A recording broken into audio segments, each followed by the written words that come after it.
Chapter 65. News of Chu Ning's death came the day after she left. Chu Yi still had some feelings for Chu Ning, so when he heard that she was killed, he lost his temper. Yi Qingqiu had someone take Chu Yi away. She looked at the covered corpse with doubt. She had clearly thrown the corpse away, so why would it appear here? Could it be that someone saw her kill Chu Ning and wanted to use it as a warning? Who could it be? Yi Qingqiu returned to her room with a serious expression. Chu Yi was sitting in the room, and when he saw Yi Qingqiu, his eyes turned red. Yi Qingqiu's heart skipped a beat, and she stood still. Chu Yi ran over and hugged Yi Qingqiu. Sect Master. Yi Qingqiu froze. After confirming that Chu Yi hadn't discovered anything, she patted his back. Although she did some bad things, don't worry, I'll avenge her. Chu Yi wasn't bad looking and his skills in bed weren't bad either. It wasn't that Yi Qingqiu didn't like him before. She just felt that his status wasn't good enough for her. But now that they had slept together, there was nothing to feel awkward about. As she comforted him, the two of them rolled onto the bed. After a round, Chu Yi lay on the bed, so tired that he couldn't even lift his eyelids. On the other hand, Yi Qingqiu was full of energy and her face was glowing. She glanced at Chu Yi, who had already fallen asleep, and a mocking expression appeared on her face. She formed a hand seal, and a water dragon suddenly appeared on the bed. A furnace. If I use it well, it's hard to say who will be the furnace. This was something she discovered after her last time with Chu Yi. Originally, she was just a step away from reaching the peak of foundation establishment, but after her time with Chu Yi, she crossed that threshold. Water spirit veins were publicly acknowledged as the best furnace in the cultivation world, but she didn't seem to be the one who was harvested. She later asked that demon, and he told her that it was because of his existence that she went from the one who was harvested to the one who was harvested. She tested it out just now and found that he was right. Yi Qingqiu's gaze fell on Chu Yi's body, and she lay on top of him again. Chu Yi was in a daze, but the moment he touched Yi Qingqiu's body, he instinctively responded to her. I heard someone went missing again? Several MT Tong sect disciples chatted as they went down the mountain. How many times has it been? Master told us to search in secret, but there are so many people here. How are we supposed to find him? The way I see it, it might be those two over there who did it. One of the male disciples pointed at the distant mountain peak with his mouth. Sure, you don't want to live anymore. The person next to him immediately hit the male disciple. Don't say such things. Master said that this matter should have nothing to do with them. Why? I heard from Master that when two people went missing, they both had alibis. What if they used some underhanded means? That makes sense. In any case, they are the biggest suspects. After the group of people had walked far away, a black shadow came out from behind a big tree and stared at the backs of those people thoughtfully. Shisheng wasn't surprised that Long Ju had come to visit. After all, the Reaper's sword was still in her hands. But what was Yi Qingqiu doing here? The MT Tong sect leader is also here. I'm not familiar with the other sect leaders behind him. TSK, is there a meeting? Not only did he not want to hold the sect-wide tournament, but he also wanted to hold a meeting at her place? A meeting to criticize? Shisheng's courtyard wasn't very big. With so many people standing there, it immediately became a bit congested. Moreover, these people were all carrying weapons, which made the courtyard even more cramped. Shisheng stood at the door and waved her hand impatiently. Why are you blocking my door so early in the morning? Come and pay your respects as a group.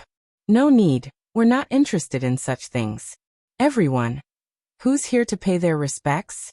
Do you think you're the emperor? Look at their indignant faces. Look at their determination to defend the righteous path. Hand over the people, or don't blame us for being impolite. A sect leader shouted and pointed his weapon at Shisheng. Hand over who? Shisheng was confused. When did she kidnap people? Mu Qing from the Blazing Flame sect, Yi Yao from the Purple Chin sect. 5 names and sects were read out. You didn't capture these people? Hurry up and hand them over.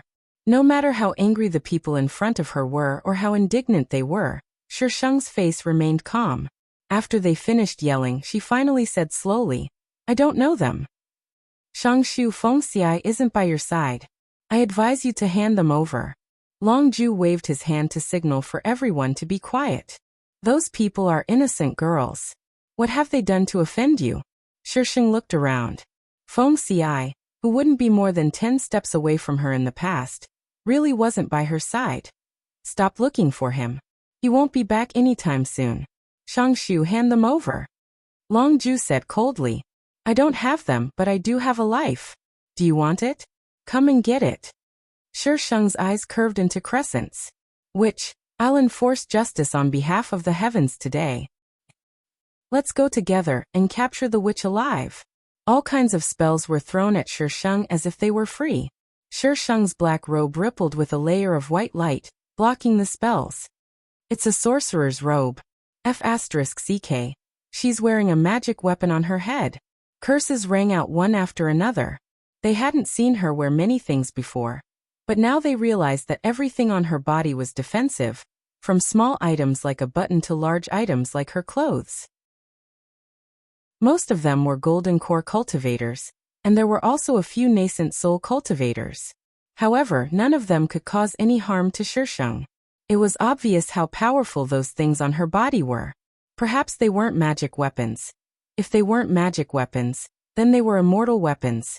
In the cultivation world, if a big sect had an immortal artifact, they would have to offer it up. Thinking of this, many people couldn't help but be envious. The equipment on Shisheng's body was naturally given to her by Feng Xi. After robbing so many places over the years, it wasn't difficult for him to give her a full set of equipment. You want to rob me again? Shisheng dodged a few attacks and jumped onto the roof. She looked down at the people below with a mocking expression. Didn't you look down on me? What, do you want to copy me and rob me? Robbing people was a common occurrence in the cultivation world. Those who lost were not convinced, and would make up all kinds of stories about those who won. She had won a lot of robberies, which was why she was called the witch. Which one of the things on your body wasn't stolen by you?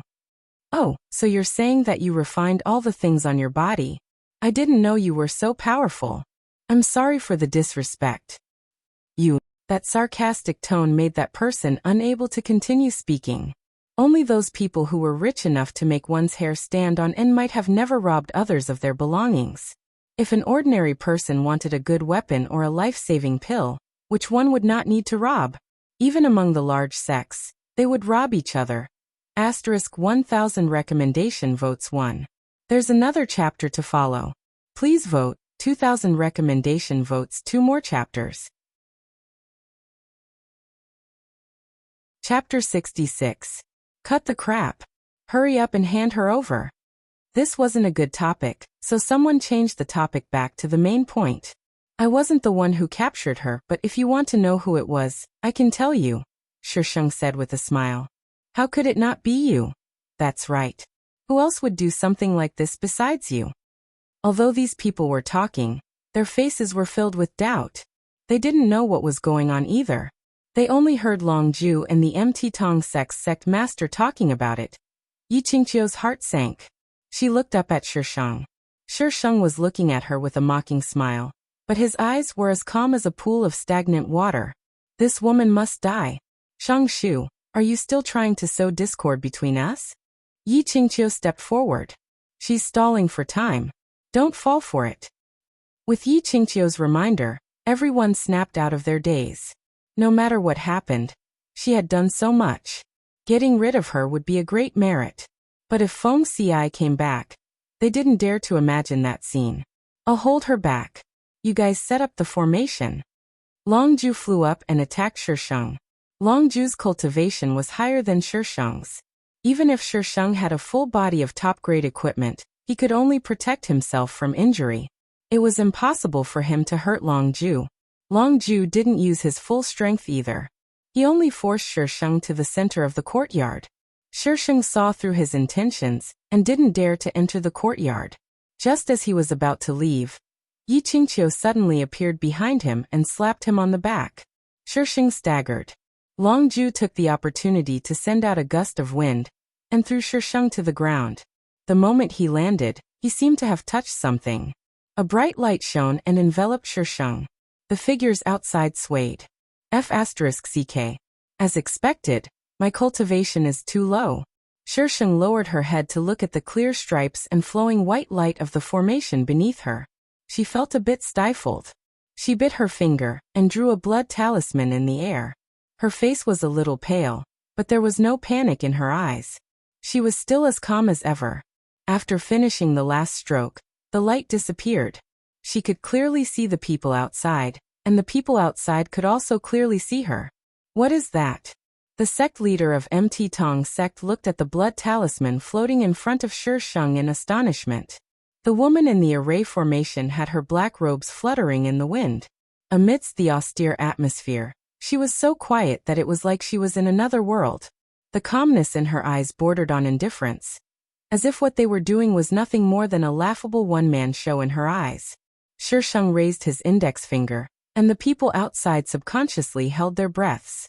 Everyone, please remember what happened today. Shisheng's voice came through the array. It was a little broken, but they heard it clearly. As soon as she finished speaking, her index finger lightly touched the blood talisman.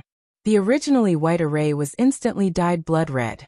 The surrounding scenery was blurred, dimmed, and lost its luster. Only the black-robed woman was left standing in the red light. Everything in the world was silent at that moment, as if they were afraid of disturbing her. The red light spread from the bottom of the array formation. Everything was in slow motion, slowly obscuring her figure. Shisheng slowly pulled out a sarcastic smile. Just as her vision was about to be obscured by the red light, a figure suddenly rushed towards her. Then her vision was completely immersed in the red light. Shisheng propped himself up and sat up. The blood in his chest churned, and he spat out a mouthful of blood. Shisheng wiped the blood from the corner of his mouth and sneered. The male and female leads are indeed undefeatable when they work together. At that time, she clearly had the ability to dodge, but at that moment, she felt the air tighten around her. Her body stiffened for a second, and in that second, Long Ju flipped her over. And that array formation? They actually used such a high-level array formation to deal with her. She really had to thank them for thinking so highly of her. Shisheng exhaled slightly. Her organs felt like they were being torn apart. She calmed herself down and began to look around. She was at the bottom of a very strange cliff. There was a thin line, and it was very deep. Strange plants grew all around her, and they were stretching their bodies maliciously towards Shisheng. Shisheng raised her head and looked for a while. Her cultivation was now crippled. Her last move was inherited from the original owner's memories. That blood talisman could turn the power of any array formation into her own, and open a passage to the demon realm. However, the price was that her cultivation would be crippled. Yes, the demon realm. She was now in the demon realm. In the end, everything was going according to the plot. Now the important thing was, how was she going to get up? Wait a minute. Did she forget something? Holy shit. Feng Xiai. The last person to pounce at him was none other than Feng Xiai.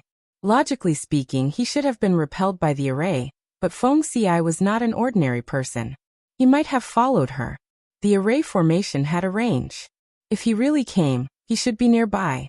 Shisheng dragged her body around in a circle. In the end, she found Feng Xiai on a large purple flower on the cliff. He seemed to have fainted. He was lying on the flower with his hands dangling in the air. So now it wanted her, a cripple, to bring that guy down from a few meters high? She couldn't do it. System, she wanted to cheat. She really couldn't do it this time. She had messed up. Do you want to use the system store? Shisheng. I wanted to cheat. Host, you have 3 seconds to consider. Do you want to use the system store? Countdown starts now. 3, 2, yes F *. The panel she saw before appeared in front of her. Shisheng glanced at it and finally stopped at the item called Flying Carpet. 2,000 points. Damn it, why don't you go rob a bank? A one-time item is actually so expensive. Will the Bureau of Commodity Prices treat you to tea? Or can I complain? She wanted to complain. Do you want to exchange? Change balls, no. Save the points to exchange for a space battleship. Her dream was to conquer the universe. Shisheng angrily closed the store. She turned around and pulled out a ladder from the grass beside her. So, where did the host get this from? Shisheng put Feng Xiai down. She felt like she was going to collapse. Damn it, she was a patient. The plants here looked weird. Shisheng didn't dare to stay here for long. He dragged Feng Xiai to a place where there were no plants. It was a protruding rock.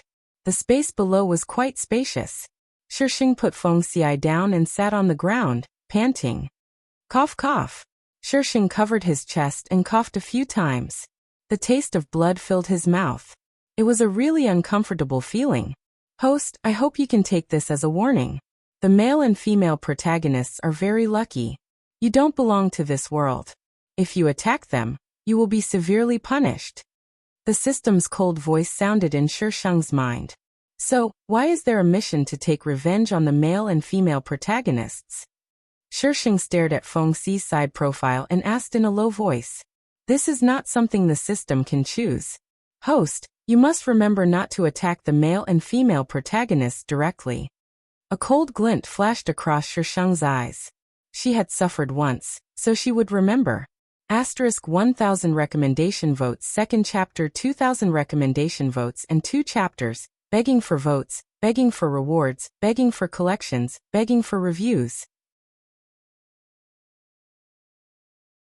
Chapter 67. By the time Feng Xiai woke up, Shisheng was standing outside the boulder, her head tilted upwards. Little Shu. Feng Xiai saw her figure and suddenly jumped up from the ground. He rushed to her side and hugged her from behind. Thank goodness you're okay. Cough cough cough. Shisheng was caught off guard and coughed violently. The faint smell of blood spread between them. What's wrong? Feng Xiai let go of Shisheng and turned to her. Why is your face so pale? Why is your cultivation gone? Is it because of those people? Don't be afraid, I'll take revenge for you. They can die however you want. Shisheng took a deep breath and glanced up. Her expression changed, but she couldn't say anything. She could only point up. Feng Xi's dark red eyes were filled with worry. He didn't understand Shisheng's actions and looked at her in confusion. Shisheng's chest rose and fell quickly. Suddenly, she pulled him to the side. There was the sound of a heavy object falling to the ground behind them. Shisheng was leaning against the wall. Feng Xiai was on top of her, and his cold lips happened to touch the corner of her lips. Feng Xi's eyes were wide open, and his long eyelashes were trembling. The two were so close that they could hear each other's breathing. Feng Xiai suddenly tilted his head and pecked Shisheng's lips. Then he jumped away as if he had been electrocuted. His eyes wandered to the side, and the tips of his ears turned slightly red. Shisheng was stunned for a moment. Then her lips curled into a smile. Her face turned bitter because of her internal injury. If I keep going like this, I won't be able to recover.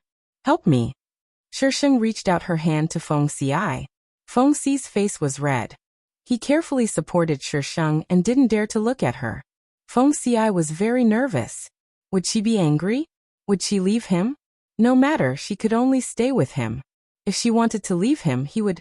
Feng Xiai was suddenly at a loss. If she really wanted to leave him, what should he do? If it was in the past, he would lock her up without hesitation. But if he locked her up, she would definitely be angry. He did not like her to be angry. He liked her to smile at him. In just a few seconds, Shisheng had no idea that Feng Xi's mind had already turned several times. Shisheng was looking at the place where they were standing just now. There were 2 snakes intertwined together. They were engrossed in their entanglement, making hissing sounds from time to time. It was as if they didn't notice that there were 2 people standing not far from them. Feng Xi's face darkened when he saw the 2 snakes. He covered Shisheng's eyes. Don't look. Shisheng. What's the point of covering your eyes now that you've seen everything you need to see? She was looking at these 2 snakes just now. F***ck, they were hanging on a tree. It was so difficult. Who knew that when Feng Xiai came over, the 2 snakes suddenly started to fall down? Shisheng heard a crackling sound. When she saw the light again, there was only a pile of ashes left on the ground. Shisheng. You burned me when I was having sex with you. At least let me enjoy myself for the last time. It's dirty. Feng Xiai stubbornly blocked Shisheng's line of sight. Just look at me. Look at you. Asterisk flips table asterisk. Although you're quite good looking, You should change your taste after looking at you for a long time. Besides, it's just 2 snakes. Is it necessary? Is it necessary? Shisheng was afraid that Feng Xi would act up again, so he nodded sullenly. Shisheng didn't know if Feng Xi's strength could be withstood, so he didn't dare to let Feng Xi heal him. He could only slowly adjust his breathing. After building his foundation, he didn't need to eat anymore. He just needed to absorb the spiritual energy of heaven and earth. However, Shisheng couldn't do that now. He had to eat. Feng Xi didn't know what he could and couldn't eat. Most of the things he brought back were inedible. Shisheng was very upset. Shisheng looked around and finally found a few fruits that were edible. They didn't taste good. They were sour and astringent. Shisheng ate them until he was about to cry. Why don't you drink my blood? Feng Xi squatted in front of Shisheng and carefully suggested. Blood? Shisheng bit into a green fruit. It was so sour that his face scrunched up. Why would I drink your blood? I don't drink blood. My blood can heal your injuries quickly. Also, Feng Xi hesitated. He looked into Shisheng's eyes and said word by word. Also, it can help you recover your cultivation. Shisheng swallowed the sour fruit and spoke with her tongue stuck out. Your blood has this kind of effect? Why didn't I know about it? The plot didn't mention this. No wonder he didn't say anything when he found out that his cultivation was gone. A smile appeared on Feng Xi's face. He moved closer to Shisheng. Why else do you think those people in the immortal world want me dead so badly? Are they really just afraid of me? Shisheng paused. He could feel the sadness coming from Feng Xi. It was like, oh. Shisheng lowered his eyes. He took another fruit and continued chewing. He said with slight disdain, I don't like to drink blood. But my blood can help you recover your cultivation. Although he was happy that she didn't show any of that disgusting greed. If she didn't recover her cultivation, how could he take her to take revenge? Be good. I don't like blood. Shisheng patted Feng Xi's head. You won't have a good ending if you reap what you sow. I prefer things that I work hard for. Even if she snatched it. Also, based on the information he revealed just now, if she really drank his blood, she might die here. There was no reason to talk to a sick and delicate princess. Most importantly, she could look at his blood, but he wanted her to drink it? Damn it! Feng Xi's eyes were filled with joy. He asked seriously, Xiaoshu, you'll be with me forever, right? Cough cough. Shisheng choked. His mouth was full of sour juice. Damn it, he confessed just like that. Why did he change the topic so quickly? Weren't they talking about drinking blood just now? Feng Xi saw that Shisheng was coughing badly and looked at him helplessly. He pursed his lips. Suddenly he cupped Shisheng's face and kissed him. Shisheng was startled by the handsome face in front of her. It wasn't until she felt something soft brush past her lips that she snapped out of her daze. She subconsciously tried to push Feng Xi away. Ugh. Feng Xi took the opportunity to hug Shisheng. She didn't have any strength and was tightly trapped in Feng Xi's arms. His kiss was a little clumsy. Because of Shisheng's resistance, he seemed a little impatient. However, his actions were still gentle. Xiaoshu, don't move. I'll leave myself to you. Feng Xi's voice suddenly sounded in Shisheng's mind. Shisheng felt as if he had been struck by lightning. What do you mean by leaving him to me? Hey, it's fine if you flirt with me normally, but are you trying to flirt with me in bed now? I won't be responsible if I sleep with you. Prepare your own pot lid and escape. Plead for votes, angels. Come and love me with your votes. La la la, I still love you guys. Chapter 68. Shisheng didn't see any of the movie clips that flashed through her mind. She only felt a warm sensation slide down her throat from her mouth, and down her esophagus. She felt as if her body was being enveloped by a gentle force. Feng Xi had already let go of her. His lips were glistening. Don't be afraid. Relax. Shisheng didn't have time to say anything. Her vision went black. In the next instant, Shisheng, who had fallen into darkness, saw countless intersecting paths made of flames appear in front of her. She was standing on one of them. What the hell is this place? Shisheng tried to touch the flames, but she couldn't feel anything as the flames passed through her palm. Kill him. He's a monster. Don't play with him. He's a monster. He's a monster. The childish voices of children came from the front. Shisheng looked ahead. On a flaming path, a few children were surrounding a boy who was on fire and throwing things at him. The boy stood in the middle and didn't move at all, allowing those sharp objects to hit him. In the blink of an eye, his forehead and cheeks were covered in bruises. Bright red blood flowed down the boy's cheeks, dyeing half of his face red. But he still didn't make a sound. The children who were throwing things seemed to be frightened and scattered. As Shisheng approached him, he seemed to have sensed her presence and turned to look at her. Shisheng paused. She was suspicious. "He can see me? Go home." A harsh reprimand came from behind her. Shisheng turned around and saw a beautiful woman standing not far away. She was looking at them with disgust. The boy lowered his head and wiped the blood from his forehead.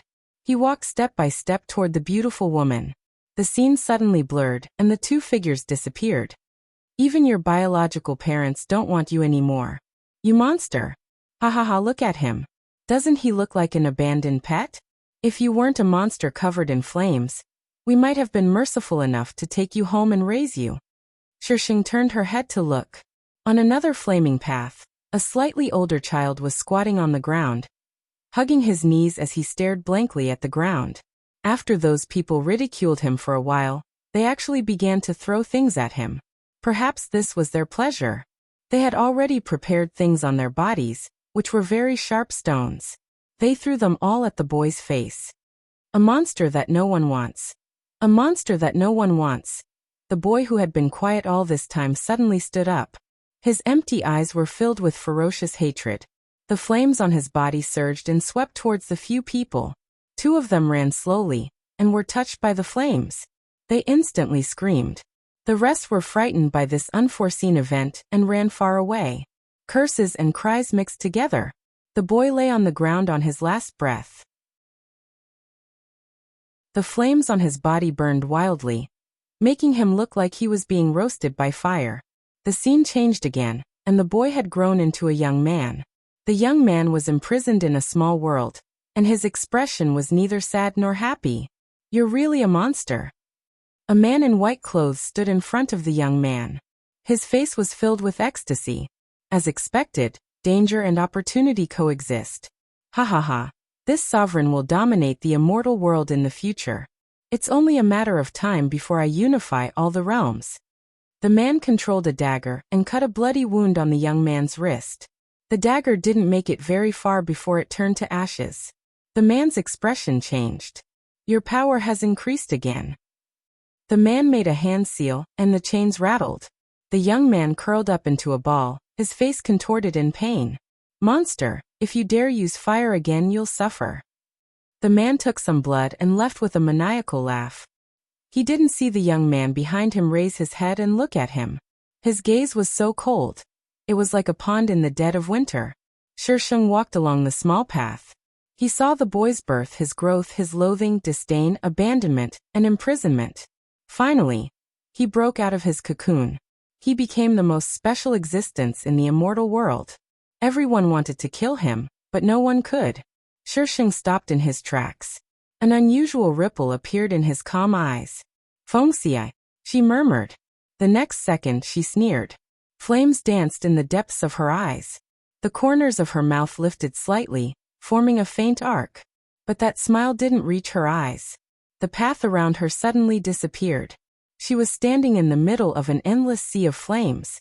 The raging flames made her feel very small. It was exactly the same as the sea of flames she saw when she first came to this world. But she didn't feel that kind of pain now. Instead, she felt a very comfortable intimacy. The flames were like fish in water. They flowed endlessly into her body, repairing her damaged meridians. Her dantian was wrapped in layers of flames. A faint golden light poured out from within. Time passed by slowly. An unknown amount of time passed. Golden light poured out from her dantian. A majestic power instantly filled her body. It surged through her body like a flood. A round golden pearl floated in her dantian. It was surrounded by a circle of flames. It looked like a golden core floating above a sea of flames. The two sides didn't interfere with each other, but neither did they repel each other. A golden core. This was the golden core realm. Shisheng opened his eyes and looked at the person squatting beside him. He suddenly grinned and said in a clear voice, "Feng Xi, from now on, I will accompany you until the end of your life." Until the end of your life. This was the only promise she could afford to make. Feng Xi was stunned for a moment. He blinked twice. Then his heart throbbed. This was the first time she had given him such a direct answer. "I will also accompany you, no matter how long it takes," Feng Xi said seriously. Shisheng's eyes curved. He tilted his head. "What did you feed me?" Not only did she recover her cultivation, but she also broke through to the golden core. Also Shisheng raised her hand, and a small flame appeared with a whoosh. She could use Feng Xi's flames. "I don't know what that is either." Feng Xi shook his head in confusion. "But it's very useful. From now on, no matter where you are, I will be able to find you. No one will be able to hurt you." Shisheng touched his heart. For some reason he felt that the thing Feng Xi fed him had melted into his heart. "Xiaoshu, you can't leave me in the future." Feng Xi reached out and pulled Shisheng into his arms. Perhaps it was because there was a part of him in her body, but he wouldn't lose control like last time. Sometimes he still couldn't help but want to imprison her. Fortunately, he could control those thoughts. Shisheng didn't struggle and let him hug her. Although she had broken through to the Golden Core realm, she didn't have much strength now. She felt exhausted from overexertion.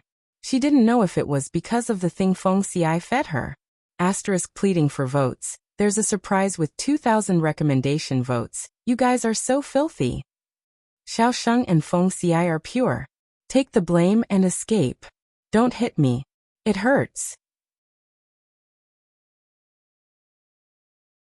Chapter 69. There was no sense of time in the mountains. Shisheng and Feng Xi stayed at the bottom of the cliff until she broke through to the Great Ascension stage. Because of the flames, it wasn't difficult for Shisheng to cultivate.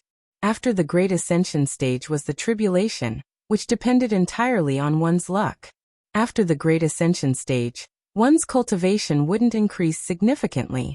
Aside from a hint before the tribulation, one wouldn't know when the tribulation would arrive. Some people didn't experience tribulation for hundreds or even thousands of years after reaching the Great Ascension stage. Tribulation couldn't be rushed, so Shisheng could only give up and leave the bottom of the cliff with Feng Xi. Outside was a barren land. Shisheng let out Pudding, who hadn't appeared in a long time. Pudding huffed and puffed unhappily, but when Feng Xi glared at her, she quickly grew bigger. Feng Xi carried Shisheng up with no intention of letting her go. He and Shisheng had stayed at the bottom for so long, but Shisheng spent 99% of his time cultivating. Other than staring at her and chasing away the creatures that ran around them, he didn't do anything else. Now that he could carry Shisheng, he felt the emptiness in his heart fill up. How could he let her go? The demon realm was bigger than Shisheng imagined. With Pudding's speed, they flew for nearly 3 days before they left the barren land. The outside world was no different from the cultivation world. The demons didn't have 3 heads and 6 arms. If it wasn't for the fact that the spells they used were unique to the demon race, it would be impossible to tell them apart from human cultivators.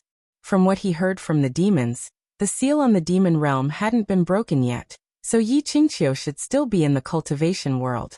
How are we going to get out? Feng Xi rested his chin on Shisheng's shoulder and asked in confusion. Break the seal on the demon realm, of course. How else are we going to get out? Shisheng said casually. I don't have the female lead skills, so I can't tear space with my bare hands. The seal on the demon realm is going to be broken anyway. Isn't it the same if it's broken sooner or later? Also Feng Xi frowned, but he didn't say anything. As long as she was happy, even if she wanted to become the ruler of the devil realm, he would bring the throne to her. The devil realm was sealed in a lake. In the memories of the original owner, there was a way for the devil clan to break the seal. However, she didn't expect that when she arrived, the devil clan was already setting up the seal. Moreover, they were almost done. Demon Lord, we are just 1 step away.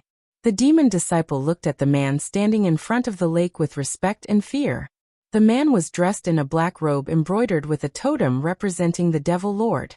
His silver hair fluttered in the wind, and his posture was straight. He was surrounded by a cold and oppressive aura. The demon monarch of the demon realm, Junwuchi. Junwui looked at the lake that did not have the slightest ripple and asked, "Have you found him?" The demon disciple was silent for 3 seconds before stiffly replying, "No. Continue to search. Even if you have to turn the entire devil world upside down, you must find him." Junwuchi's eyes flashed with a cold light. The last step was also the most important step. Yes. The demon disciple quickly left. Soon, only Junwuchi was left in the lake. He stared at the surface of the lake. Suddenly, he raised his hand and rolled up a water dragon, throwing it into the forest. A fire dragon rushed out of the forest and collided with the water dragon. With a bang, the water in the lake swayed like boiling water. Junwuchi narrowed his eyes and looked at the flames that had not yet been extinguished. His water dragon had already disappeared, but the fire dragon had only been scattered. With such a simple confrontation, he could see the depth of the other party. When did the devil world have someone more powerful than him? Since you're here, you might as well come out.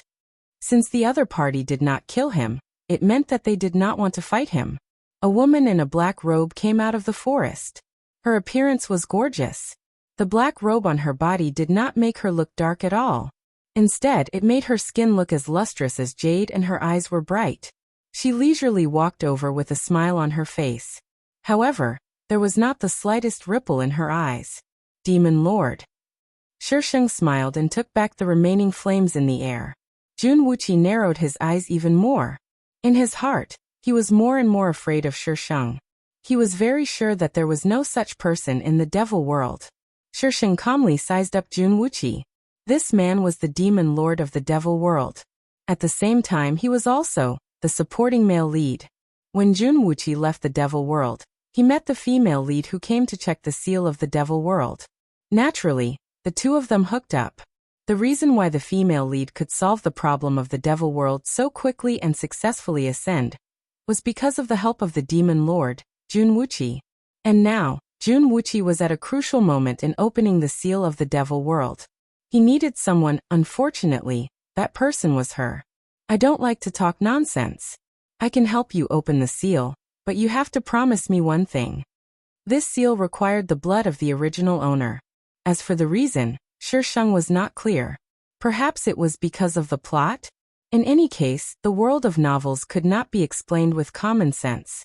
"Can you help this Jun open the seal?" Junwuchi emphasized every word. So many demon monarchs had failed to open this seal. But this young woman was telling him so casually that she could open the seal. Although it was completely unbelievable, when he thought of the move she showed before, he was a little shaken. Maybe she really could do it. Shisheng smiled. "I know you don't believe me, but it's okay. I can help you open the seal first. Then we can talk about the conditions. How about it?" Junwuchi had no other good points except for his promise. Even if he did not abide by it, Shisheng would not lose anything. She was going to go out anyway. Right now, she was just taking the initiative. Okay. Junwuchi could not say anything harsh.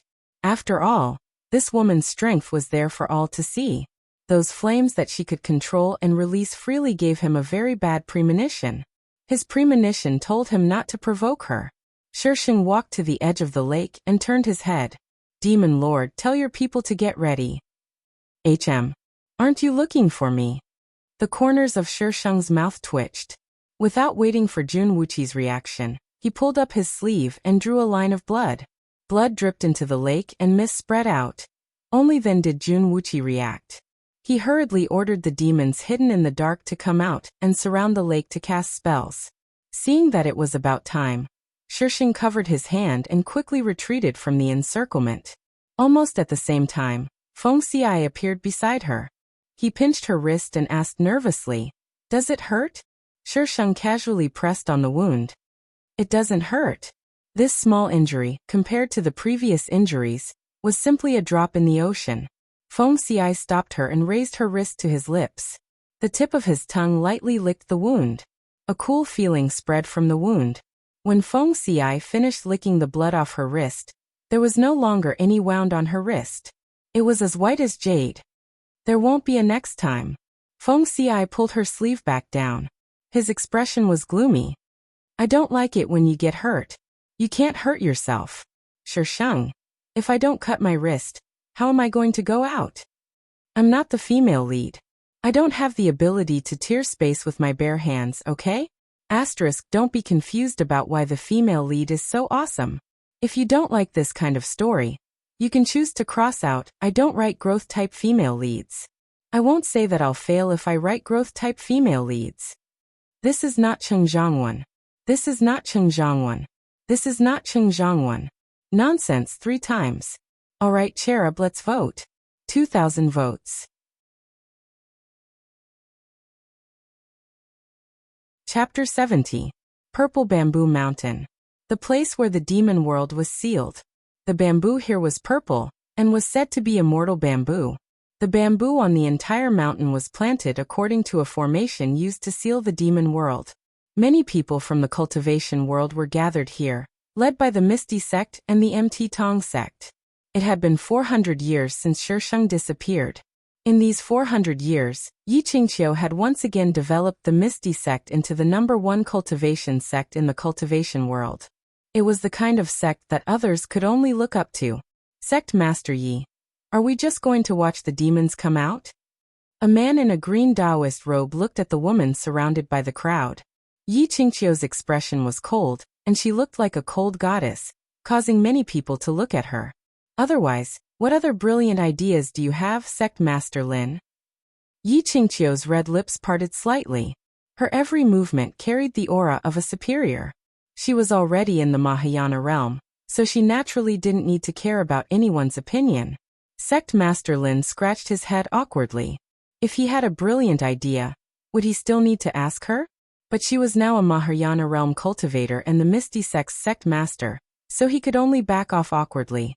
Yi Qingqiu cleared her throat and swept her gaze across the crowd. This matter has already been spread to the celestial realm. All we can do now is try our best to control it and wait for the people from the celestial realm to come down. Everyone looked at each other and in the end, they all agreed. The demons were bloodthirsty and brave. The cultivation world wasn't as good as before, so how could they have the ability to seal the demons? Wang, a violent tremor came from the front. The sea of bamboos rustled, followed by crackling sounds. The bamboos fell. And above the fallen bamboos, something like a black hole suddenly appeared. As soon as Shisheng stepped out of the demon world, he saw people wearing all kinds of Taoist robes and holding weapons. They were alert and nervous.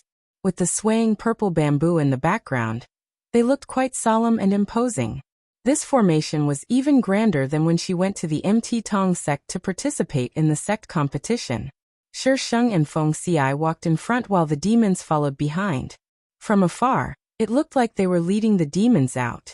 Changshu. This shout made the Shisheng pause for a moment. The demons behind him also stopped for some reason. Shisheng looked in the direction of the voice. It was the female lead with a halo around her. She was looking at him incredulously. How did she come out of the demon territory? The faces of those who had participated in the siege of Shisheng changed when they saw Shisheng. The words that she said. Everyone, please remember what happened today. There was no anger, only a calm sentence. Yet it took root in their hearts and sprouted, making them feel uneasy. Now that he saw the main culprit, his uneasiness was magnified. She was back. Yo, you've delivered yourself to me for my revenge. Shisheng glanced at the familiar faces and smiled wickedly. How can I not take your head when it's delivered to my door? You watch, I'll do it. Feng Xi smiled at Shisheng. Tell me, who do you want dead? He had always remembered the grudge of hurting her. Shisheng's slender and fair fingers brushed past a few people. His voice was carried by the wind to the ears of the people on the other side. These few.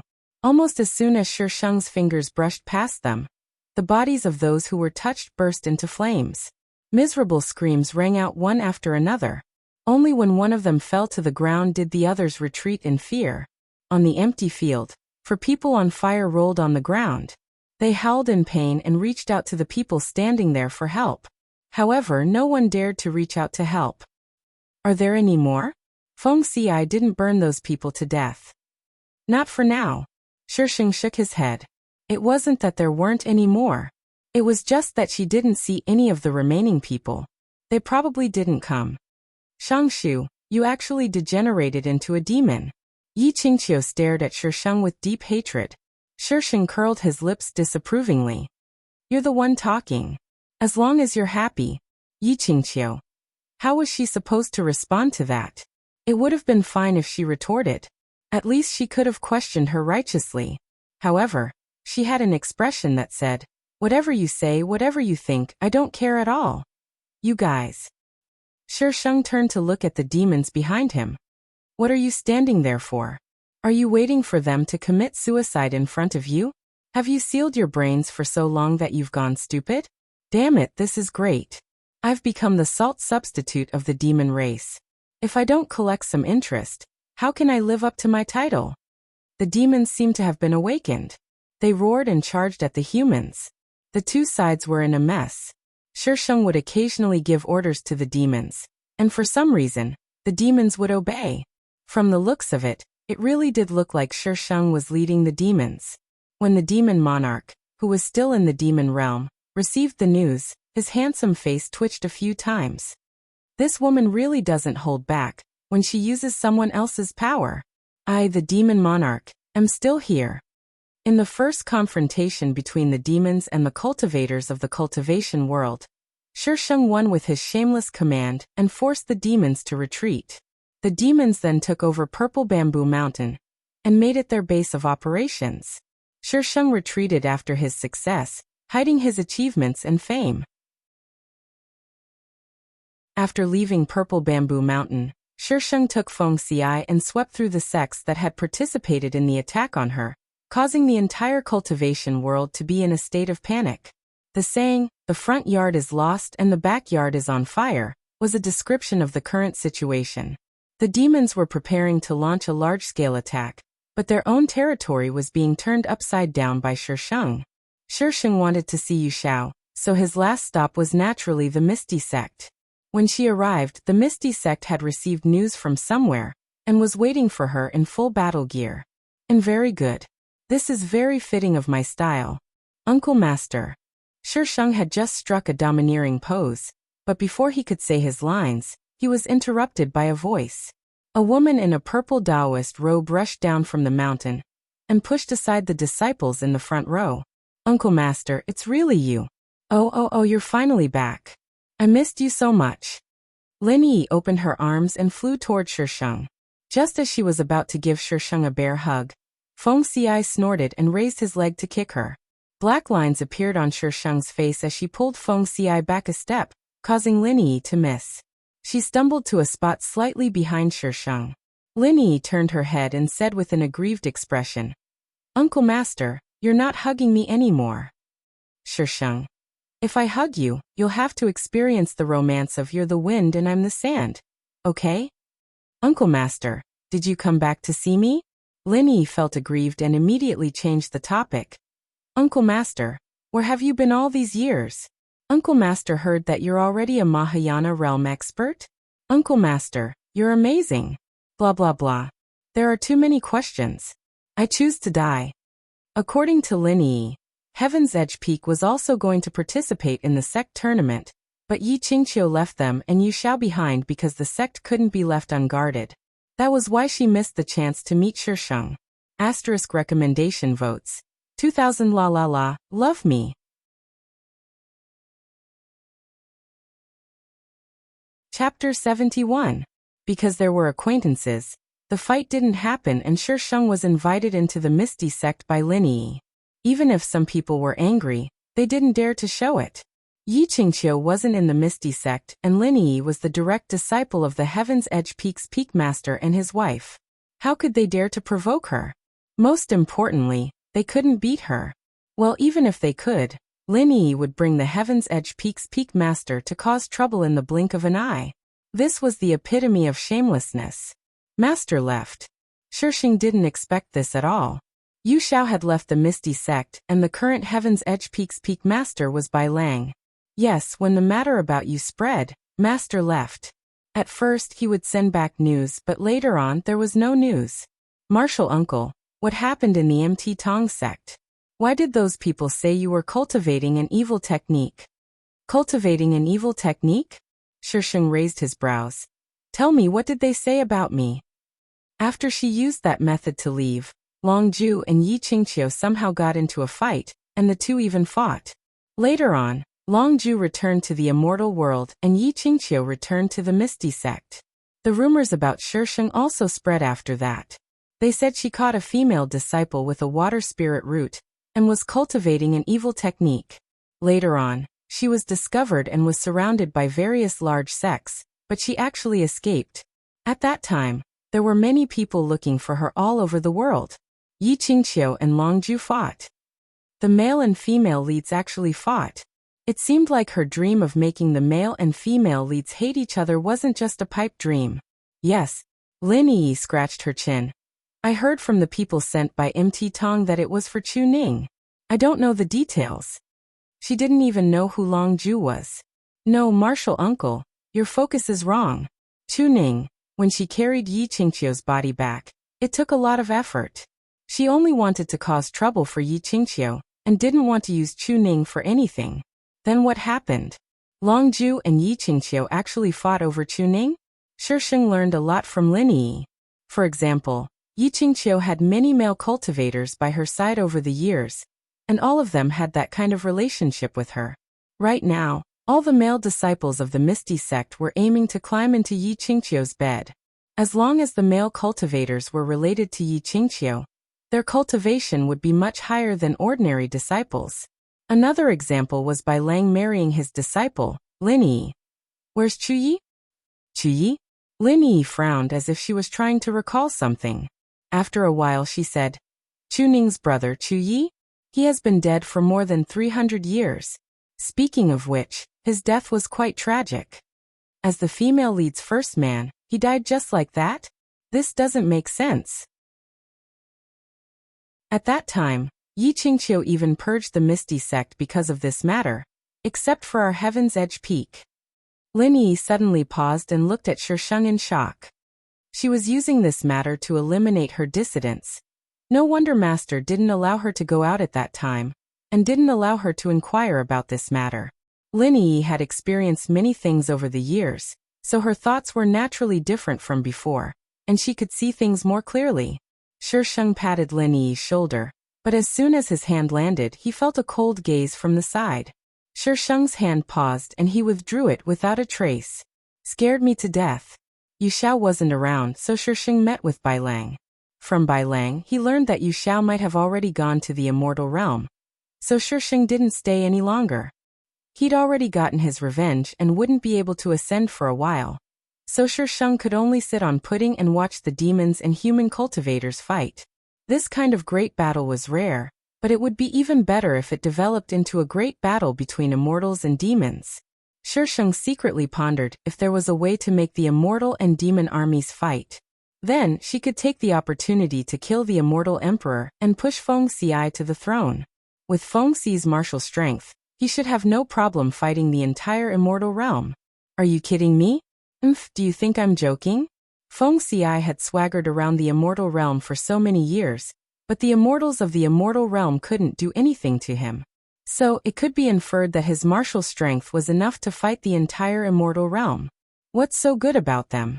Feng Xi sat across from Shisheng and cupped her face with both hands, forcing her to look at him. Am I not good looking? You want to look at them. Should he kill them all? Then she would only look at him. Shisheng. I'm already used to it, really used to it. Am I not good looking? Feng Xi asked stubbornly. There was a faint flame dancing on his body. Shisheng suddenly felt a sense of familiarity with Feng Xi and wanted to get closer to him. And that was exactly what she did. She pounced on Feng Xi. Her actions were too sudden, causing Feng Xi to lean back. If not for the fact that pudding was big enough, the two of them would have fallen. Feng Xi hurriedly supported her waist and let her lie on top of him. Shisheng came back to her senses after pouncing on Feng Xi. Her face was pressed against Feng Xi's chest, and she could hear his slightly disordered heartbeat. What the hell? What happened to me just now? Why did I suddenly pounce on Feng Xi? Shisheng wanted to slap herself. She quickly pushed against Feng Xi's chest and sat down beside him. Feng Xi sat up in confusion. Xiaoshu, you don't like me hugging you? But I like hugging you a lot. Shisheng. Don't flirt with me. I need some time to calm down. Shisheng turned around and didn't look at Feng Xi anymore. Feng Xi blinked innocently. When he saw Shisheng looking down again, a wave of anger surged from his heart. A series of fireballs covered the sky and smashed onto the ground. The humans and demons who were fighting on the ground received damage that did not distinguish between friend and foe. The damage value multiplied several times. Those who were standing further away and did not receive any damage looked up at the sky. They could only see a mass of dark clouds and nothing else. Everyone was puzzled. Where did this fireball come from? Why couldn't they differentiate between friend and foe? What are you doing? Shisheng turned around.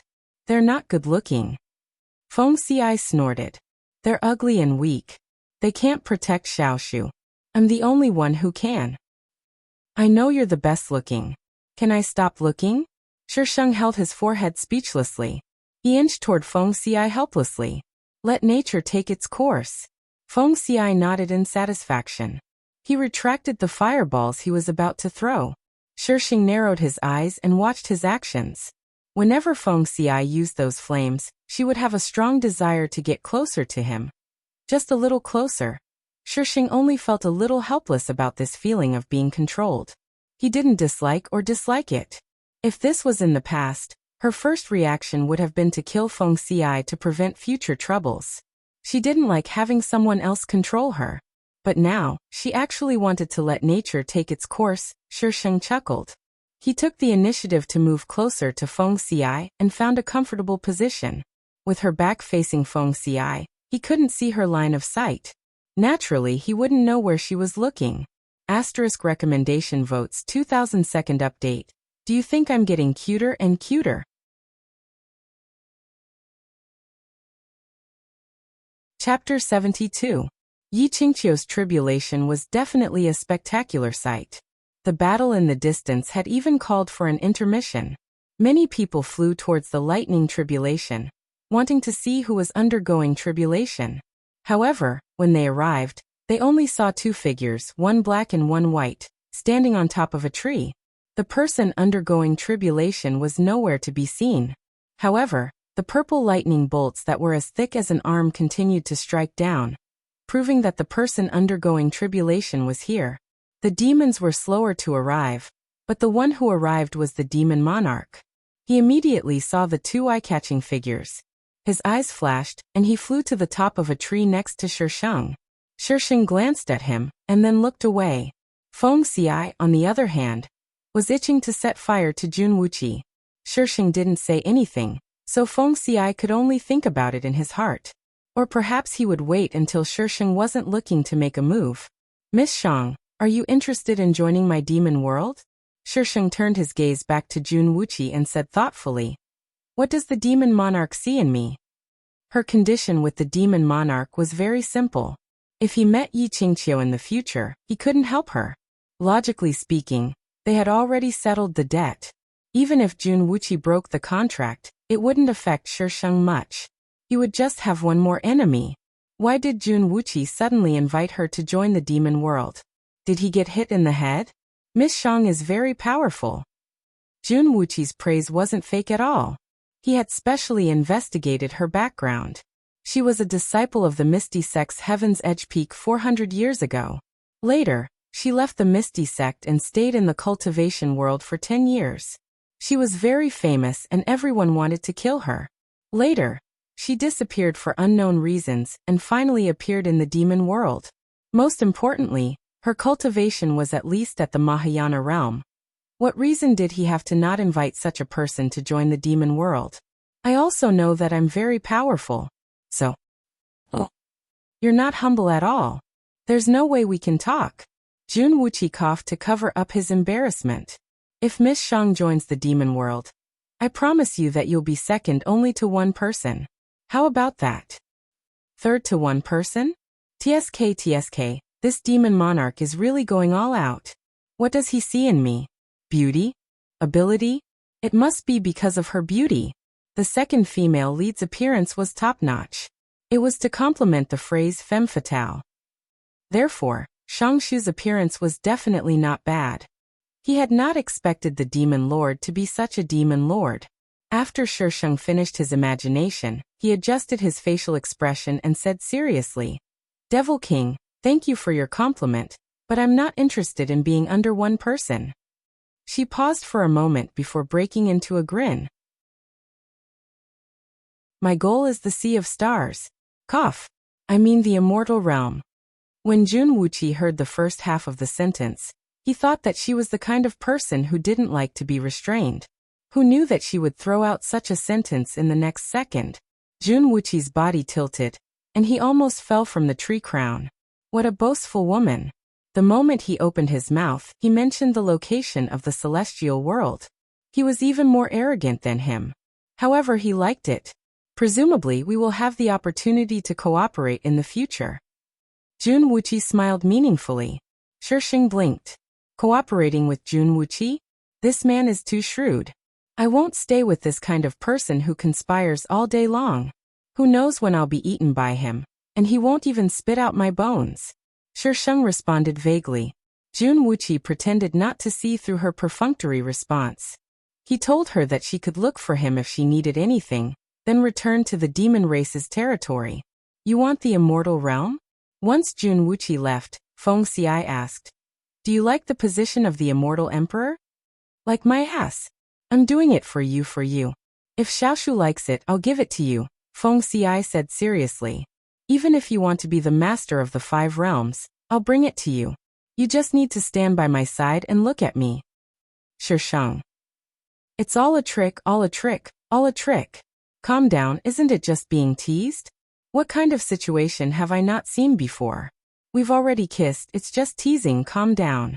Calm down my ass. If he continues teasing me like this, I won't be able to control myself, okay? No. It's not the 6 realms? Another realm was eaten?" Feng Xiai blinked in confusion. Humans, immortals, demons, monsters, ghosts. There are only 5 realms. He didn't remember wrongly, or was there another realm? What about the heavenly realm? Where did the heavenly realm go? Immortals, gods and immortals are 2 different species.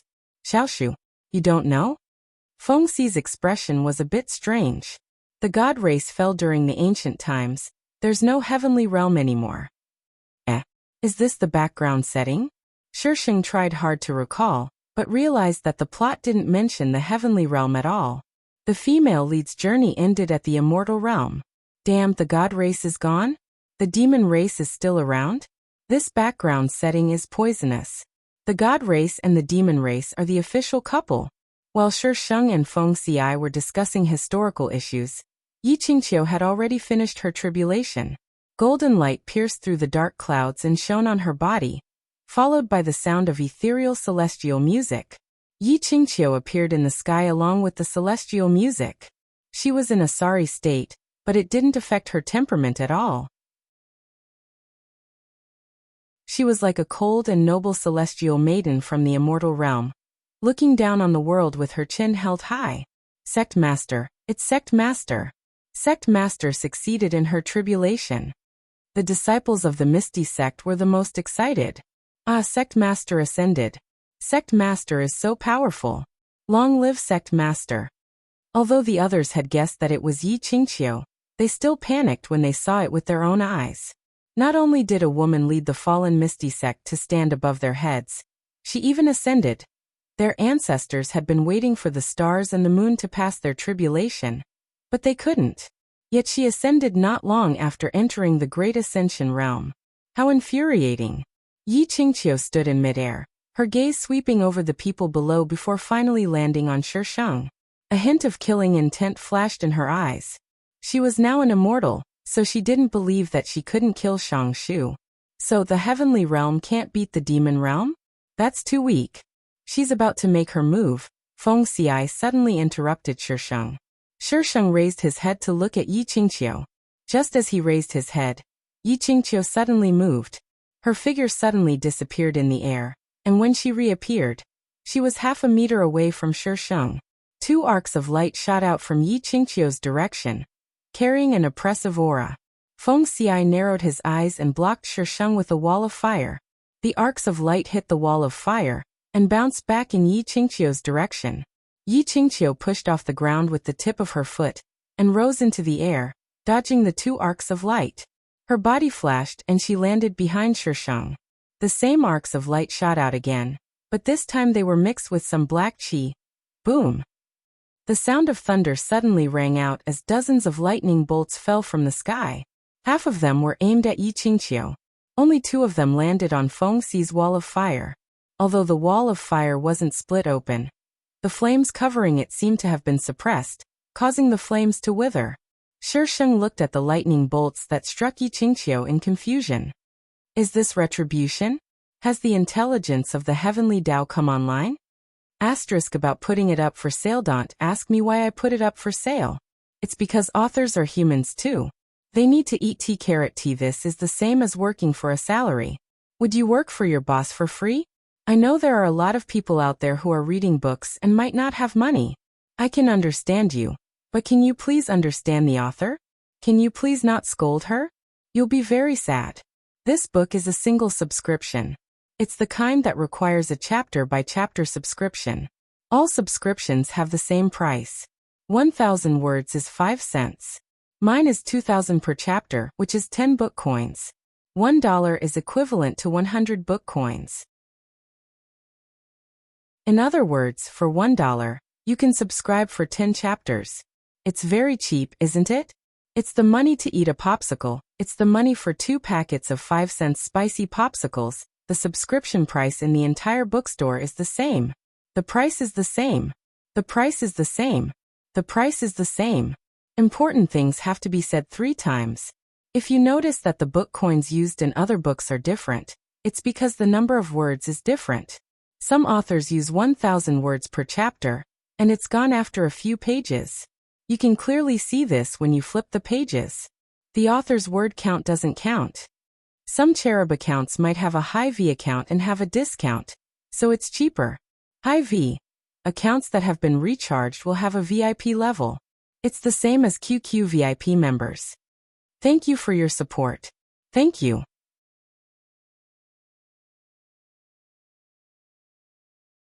Chapter 73. Host, do you wish to purchase the item lightning rod? What the hell? Why did it want her to buy a lightning rod for no reason? Wasn't Yi Qingqiu the one who got struck? Do you wish to purchase the item lightning rod? The system dutifully repeated its question. By now, the lightning had already disappeared. Shisheng looked up at the clear sky. Where did that lightning come from? Did Yi Qingqiu not finish buffering her tribulation? Why did she want to buy a lightning rod? To plug it in? What happened just now? Didn't she finish her tribulation? Why is there still lightning? I don't know. I've never heard of something like this before. Did you notice that the lightning was thicker than before? Also, I feel like it's even more powerful. I feel uncomfortable standing so far away. Quite a few people ahead are bleeding from the shock. What? It's that powerful? What kind of lightning is that? Could it be that sect master Yi wants to become a god? What kind of joke is this? The heavenly realm is long gone. How can she become a god? That person's words caused quite a few people to laugh. The person who spoke was just making a casual remark. Now that he was ridiculed like this, he immediately became angry and started arguing with those people. It looked like the argument was about to turn into a fight. At this moment, the light suddenly dimmed and the clear sky was covered by thick dark clouds. In the blink of an eye, those dark clouds seemed to have appeared out of thin air. Shisheng never thought that the lightning would be directed at him. The moment the dark clouds appeared, Feng Xiai was sent flying by an invisible force. The moment Feng Xiai was sent flying, a dozen lightning bolts fell from the sky without any warning. These lightning bolts were one size larger than the ones Yi Qingqiu faced during her tribulation. Yi Qingqiu was struck by lightning bolts one at a time while she was struck by a dozen at once. Even if there was a difference in treatment, this shouldn't be the case. These lightning bolts couldn't be avoided at all. They would only disappear if they hit. The dozen lightning bolts that appeared before were clearly used to clear the area. I finally know why the system asked me if I wanted a lightning rod. But why is the system not responding? I want to buy a lightning rod. From the outside, the area where the Shisheng was located was shrouded in purple light, and no one could see the people inside. The sound wasn't as loud as Yi Qingqiu's tribulation, but everyone present could feel that the power was definitely much stronger than Yi Qingqiu's tribulation. Everyone retreated a distance. Jun Wuqi and the people of the demon race also retreated some distance. Demon Lord, there's something wrong with this lightning tribulation. Shang Shu and Yi Qingqiu are both at the Grand Ascension stage, and Yi Qingqiu's tribulation is already much more powerful than normal people. Logically speaking, Shang Shu's tribulation shouldn't be as powerful as Yi Qingqiu's. But now, it's obvious that the power hasn't decreased at all. Instead, it's doubled. Could it be that she's a lucky person? Everyone knew that people with great luck were favored by the heavenly Tao. However, because they were favored by the heavenly Tao, it was more difficult for them to cross their tribulations compared to ordinary people. As the saying goes, if you gain something, you have to pay a price. The heavenly Tao would not give you great luck for nothing. Jun Wuqi didn't know how to respond. She's the one who secretly wants to snatch that spot in the celestial world. How could she have great luck? It's more like bad luck. There were many people with similar thoughts as the people of the demon realm, but when they thought of what Shisheng had done, their expressions became very interesting. Was the heavens blind? How could someone like her be blessed with great luck? When Yi Qingqiu returned to the Misty Sect, she heard the people talking about Shisheng. Her already gloomy face became even darker. She had just finished her tribulation, and that woman had followed suit. Moreover, her tribulation was even stronger than hers. Some of the disciples saw Yi Qingqiu's expression and didn't dare to make a sound. They lowered their heads and retreated. Even the male cultivators who often followed her didn't dare to make a sound. Kiki, all the limelight has been stolen. Shut up. Yi Qingqiu roared angrily in her mind. Kiki, little girl, don't be ungrateful. If I didn't help you just now, do you think you could have successfully passed the tribulation? The voice said sarcastically. Yi Qingqiu almost died during the tribulation because she didn't cultivate the righteous Tao. How could the heavenly Tao acknowledge her? If it wasn't for you, how could I have become like this? Yi Qingqiu was filled with anger. Little girl, you don't know what's good for you. When you fell off the cliff, if you didn't form a contract with me, do you think you would still be alive? I extended your life, so you have to help me. You're the one who chose your own path. Did I force you? Yi Qingqiu was speechless. She clenched her fists and stared coldly at the sky filled with lightning. This was all Shang Shu's fault. She killed Master. Otherwise, how could she have gone through all that? Little girl, if she succeeds in passing the tribulation, it will be even harder for you to deal with her. What can you do? She had a feeling that if Shang Shu didn't die, even if she went to the celestial world, it wouldn't be easy. I don't even have a physical body now. What can I do? If he had a physical body, he might have a way. But without a physical body, there was nothing he could do. Yi Qingqiu gritted her teeth. Could it be that she could only watch as Shang Shu succeeded in passing the tribulation? No. There were also failures in passing the tribulation. This lightning tribulation was so powerful. Maybe she wouldn't be able to survive it? Yi Qingqiu comforted herself in her heart as she stared at the sky. The disciples of the Misty Sect felt the pressure around them getting lower and lower. They all retreated. Among the people present, the only one who was worried about Shisheng was Feng Xi. No matter how strong he was, he couldn't get close to the lightning tribulation. He could only stare nervously at the lightning zone where no one could be seen. Lightning continued to fall without stopping, proving that the person inside was still alive. The lightning tribulation lasted for an entire day. No one had ever seen such a scene before. When the lightning tribulation stopped, Shisheng, who had been turned into charcoal, fell from the sky. Feng Xi immediately rushed over to catch Shisheng. Little Shu. Feng Xi's voice was trembling. If he had known that the tribulation was so difficult, he wouldn't have let her go through it. He would have been willing to stay with her in the cultivation world. Shisheng's entire body was charred black. Her clothes were tattered, and her hair was charred black with each strand sticking up. Her appearance was terrible. Usiai. Shisheng opened his eyes weakly. Help me change my clothes. She didn't even want to see her current appearance. As a villain, she couldn't look so pathetic. Her head could be broken and her blood could flow, but she couldn't lose her image. Feng Xi's heart finally relaxed. She was still worried about her image. That meant she was fine. Feng Xi hurriedly helped Shisheng change into a new set of clothes before using a spell to clean her hair. After doing all this, the ethereal voice of a celestial being came from the sky. Dog Abuse Festival. My heart hurts so much. Quickly use the ticket to comfort me. Woo woo woo.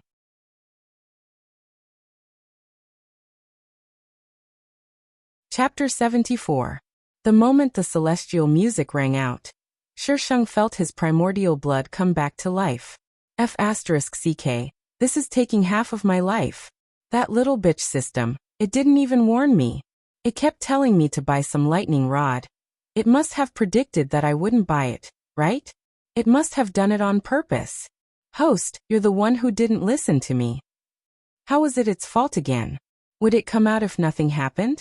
This host didn't even know what was right and wrong. It wanted to change hosts. Fine, I won't talk about this with you.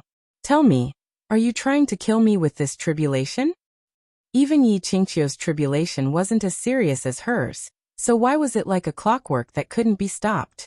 Don't talk about how the stronger the tribulation, the more promising your future was. She didn't know how much she was worth. Unless the heavenly Tao wanted to destroy this world, it definitely wouldn't open a back door for her. Host isn't from this world, so the heavenly Tao doesn't accept you. The heavenly Tao is expelling you. I can only warn you before the tribulation starts. Once it starts, I won't be able to contact you. This is the power of the heavenly Tao. Every world had its own set of rules. If they were broken at will, then the world could easily collapse. Shisheng. F***ck your grandpa. Host, the system hesitated. Can you tell me how you survived the tribulation? At the time, it thought the host would fail the mission and was ready to welcome the host back. Who knew that the host would survive? Do you want to know? Yes, I won't tell you. It knew it. When it got back, it was going to give the host a full body checkup. It didn't believe that it couldn't find a bug in the host's body. Not only was the system curious about how Shisheng survived, even Feng Xi was curious. At first, he could feel that she wasn't feeling well, but that feeling quickly disappeared. But since Shisheng didn't say anything, Feng Xi didn't ask. It was enough that she was by his side. After successfully passing the tribulation, one could only stay in the cultivation world for one day. After that, the light of guidance would appear. If one missed the light of guidance, then there would be no way to go to the immortal world. Of course, after going to the immortal plane, he could still come down. It was like going to the immortal plane at a specific time, and having his identity recorded by the immortal plane. Only then would he be able to freely enter and exit the immortal plane. By the time Shisheng finished his tribulation, Yi Qingqiu had already left. So his plan to kill Yi Qingqiu had failed again. When the female lead fought the villains, she felt that the villains were unkillable cockroaches. But when they fought the female lead, it was the same logic. They were both unkillable cockroaches. Why didn't you strike her to death? The heavens are really blind. Actually, it's not a bad thing. At least she's gone to wreak havoc in the immortal world and not us. There are so many people in the immortal world. Why should we be afraid of her, who just ascended? Now that you mention it, it does make sense, but what if she doesn't stay in the immortal realm? Jinx. While the people below were discussing fervently, the demons took the opportunity to launch a sneak attack. Soon, the discussion turned into curses and fighting. Shisheng and Feng Xi found a place to wait for the light of guidance. What's so fun in the immortal world? Shisheng asked casually. Nothing fun. Feng Xi shook his head, then stared at Shisheng with sparkling eyes. Wherever you are, it's fun for me. Shisheng. Could he request to block Feng Xi's flirting skills? What enemies do you have in the immortal world? She should gather information on her enemies first. Getting down to business was more important. Feng Xiai tilted his head and blinked innocently. Too many. I can't remember. Too many can't remember, can't. His voice lingered in Sheng's ears like a lingering echo. Do you have any friends in the immortal world? Sheng asked in a more tactful manner. Or rather, they don't have any enmity towards you. Feng Xi's face was still adorably blank. No. Very good. That means the entire immortal world is my enemy. I'm going to be the enemy of the entire immortal world. Thinking about it, I'm quite excited. The war between humans and demons was in full swing. Sheng and Feng Xiai directly ascended when the light of guidance appeared. Except for the Devil King, who was in the mood to watch her ascend, everyone else was busy fighting each other.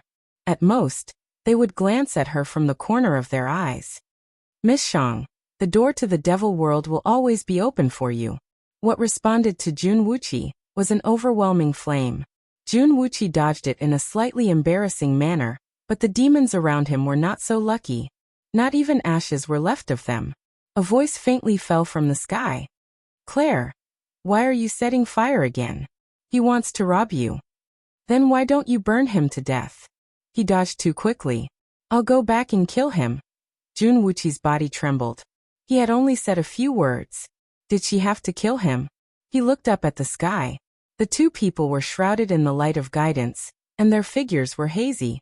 They ascended in a straight line and did not really come back to kill him. Jun Wuqi secretly heaved a sigh of relief. To think that he, the Devil King, forget it, let's just fight. Ascension platform. At this time, many people from the immortal world had gathered. The ascension of people from the lower realm was a big event for the immortal world.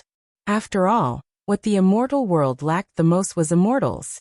This time, there were 2 lightning tribulations, which meant that 2 people had ascended. This was the first time in the history of the immortal world that such a thing had happened. Immortal Lord Zihua, did you divine who it is? Many people surrounded a rather handsome man. The man said awkwardly, I still can only divine one. The other one.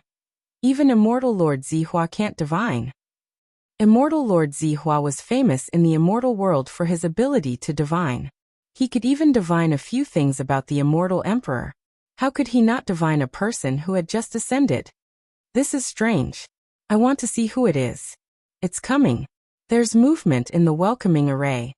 It was unknown who shouted, but a group of people rushed towards a round platform in the distance and surrounded it. They were so fast that they were afraid that they wouldn't be able to watch the rare species ascending up close. On the ascension platform, there was a light flowing along the lines carved on the platform, lighting up the entire platform. An array appeared on the ascension platform, and the light of welcoming shot from a distance. The light dispersed, and 2 figures appeared in everyone's sight. The noisy scene fell into a strange silence. A group of people widened their eyes and looked at the people standing on the ascension platform in disbelief. They must have opened it the wrong way. They were hallucinating and saw Feng Xiai. Start over. Close your eyes. Open your eyes. Oh my god, Feng Xiai. Run. Asterisk in the small theater. Sheng said. Claire, you cleared the place as soon as you appeared. That's so awesome. I feel like there's nothing for me to do. Feng Xiai said. I only cleared the place for you. Sheng said. You can easily sleep with me if you keep flirting with me like this. Feng Xiai said. I only let you sleep with me. I'm ready. Do you want to take off your clothes or pants first? Sheng. Take the dog foods, you're welcome. Come and report the number below. Remember to vote. Angry. I'm not happy about being fed all kinds of dog food. Comfort me with votes.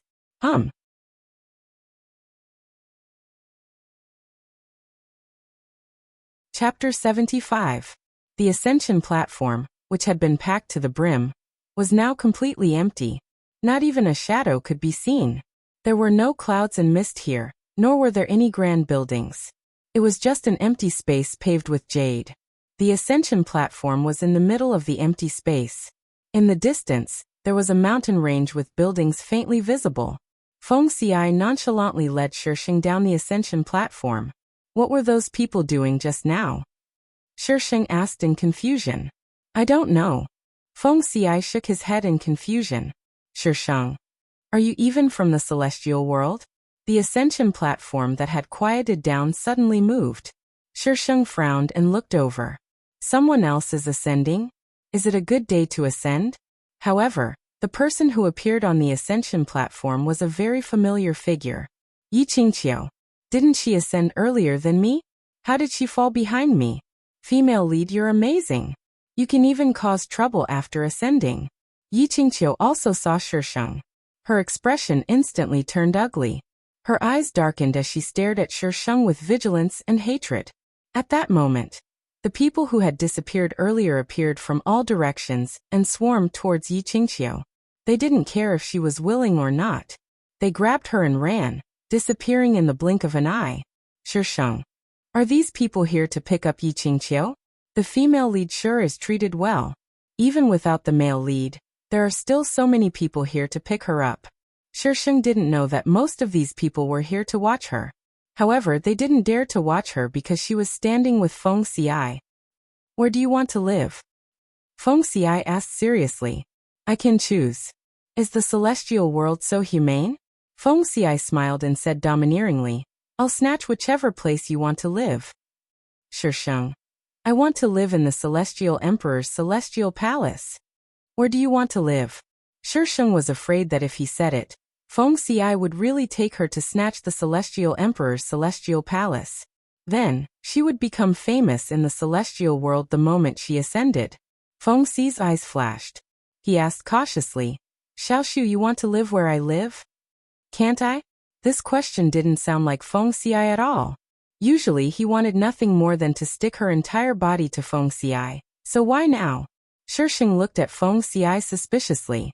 As a villain, he shouldn't be living in such a bad place, right? Feng Xi pursed his lips. There was a struggle in his eyes, but in the end he slowly nodded. It wasn't until they arrived at the Shisheng's place that they realized how bad their living conditions were. There was simply no way to live there. F***ck, the weeds are already as tall as a person. Where are the houses? Not to mention being covered by weeds. Is it too late for me to rob the immortal emperor's immortal palace now? Xiaoshu. Feng Xi looked at the Shisheng carefully. Tomorrow, I'll go and get some people to build you a palace. The biggest and most beautiful one. Shisheng waved his hand weakly. You used to live here alone? The territory was very big, but it didn't look like a place for ordinary people to stay. The environment outside was also extremely bad. Feng Xi lowered his eyelids and looked at her before replying softly, Shisheng tilted his head slightly and saw Feng Xi's perfect side profile. Feng Xi's lips were slightly pursed and his eyes were downcast. He looked slightly lonely. Shisheng stepped on the weeds and walked in front of Feng Xi. He held Feng Xi's hand and said softly, We'll live here from now on. The next day, Shisheng saw a group of anxious and panicked people working on the palace that Feng Xi said he would catch some people to build it.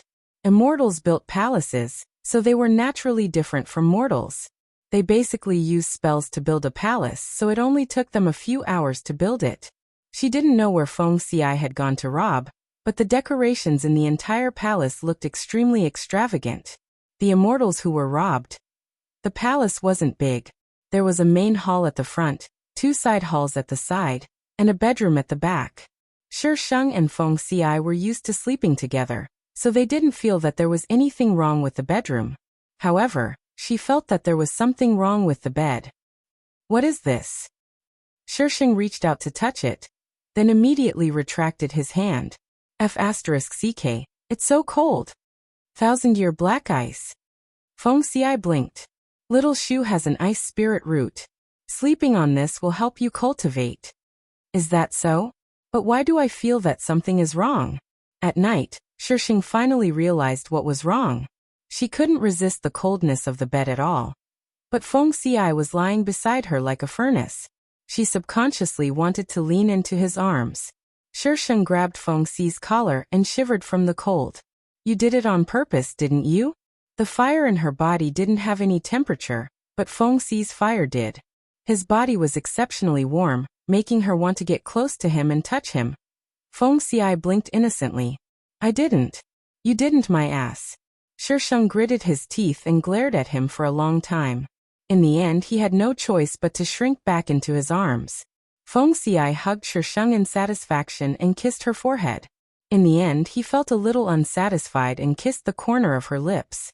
Shisheng was caught off guard by the kiss. She was still a little cold, but after Feng Xiai kissed her, it suddenly disappeared. Shisheng was stunned for a moment, and allowed Feng Xiai to go deeper. She only regained her senses when she felt a hand on her body. Feng Xiai was on top of her. She stared blankly at Feng Xi's enlarged handsome face. The light wasn't very bright, but it was enough for her to see Feng Xi's expression clearly. His eyes were slightly closed, and his long eyelashes were trembling slightly. He looked as sincere as a believer. What did he think of her as in his heart? Shisheng suddenly felt a little lost. Her gaze became more and more empty. She just lay there and let Feng Xiai do whatever he wanted. Little Shu. Feng Xiai looked up and met Shisheng's unfocused eyes. He was a little helpless. Did I make you angry? She didn't respond to him at all. Shisheng's eyes slowly focused and finally landed on Feng Xi's face. Her voice was a little hoarse. Feng Xiai, in your heart, who am I to you? You're the most important person to me. Feng Xiai didn't hesitate at all. I hope to be with you forever. You're the most important person to me, the most important person. Shisheng's gaze became empty again. Feng Xi's figure was clearly reflected in her eyes, but it also seemed like she was looking at something else through him. The coldness in her eyes made Feng Xi's heart tremble. Little Shu, don't be like this. Feng Xiai flipped off Shisheng and hugged her tightly. If you don't like it, I won't be like this. Little Shu. Feng Xiai hadn't finished speaking when Shisheng suddenly flipped over and pressed herself on top of him. Under his panicked and doubtful gaze, she took the initiative to kiss him. Her kiss was filled with a torrential storm of invading desire. Feng Xi's body froze. A hint of bloodlust flashed past his dark red eyes, but it was immediately covered by infinite gentleness. His breathing became slightly heavier. The moonlight outside the palace was perfect. The shadows of the trees danced, and it was silent. The palace was filled with endless spring scenery. The shadows of people overlapped, and the room was filled with a hidden fragrance. Crack down on prostitution. Crack down on prostitution. Please fill in the blanks with your own imagination.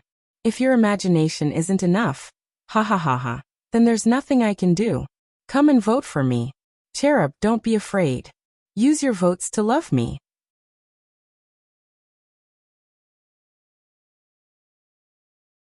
Chapter 76.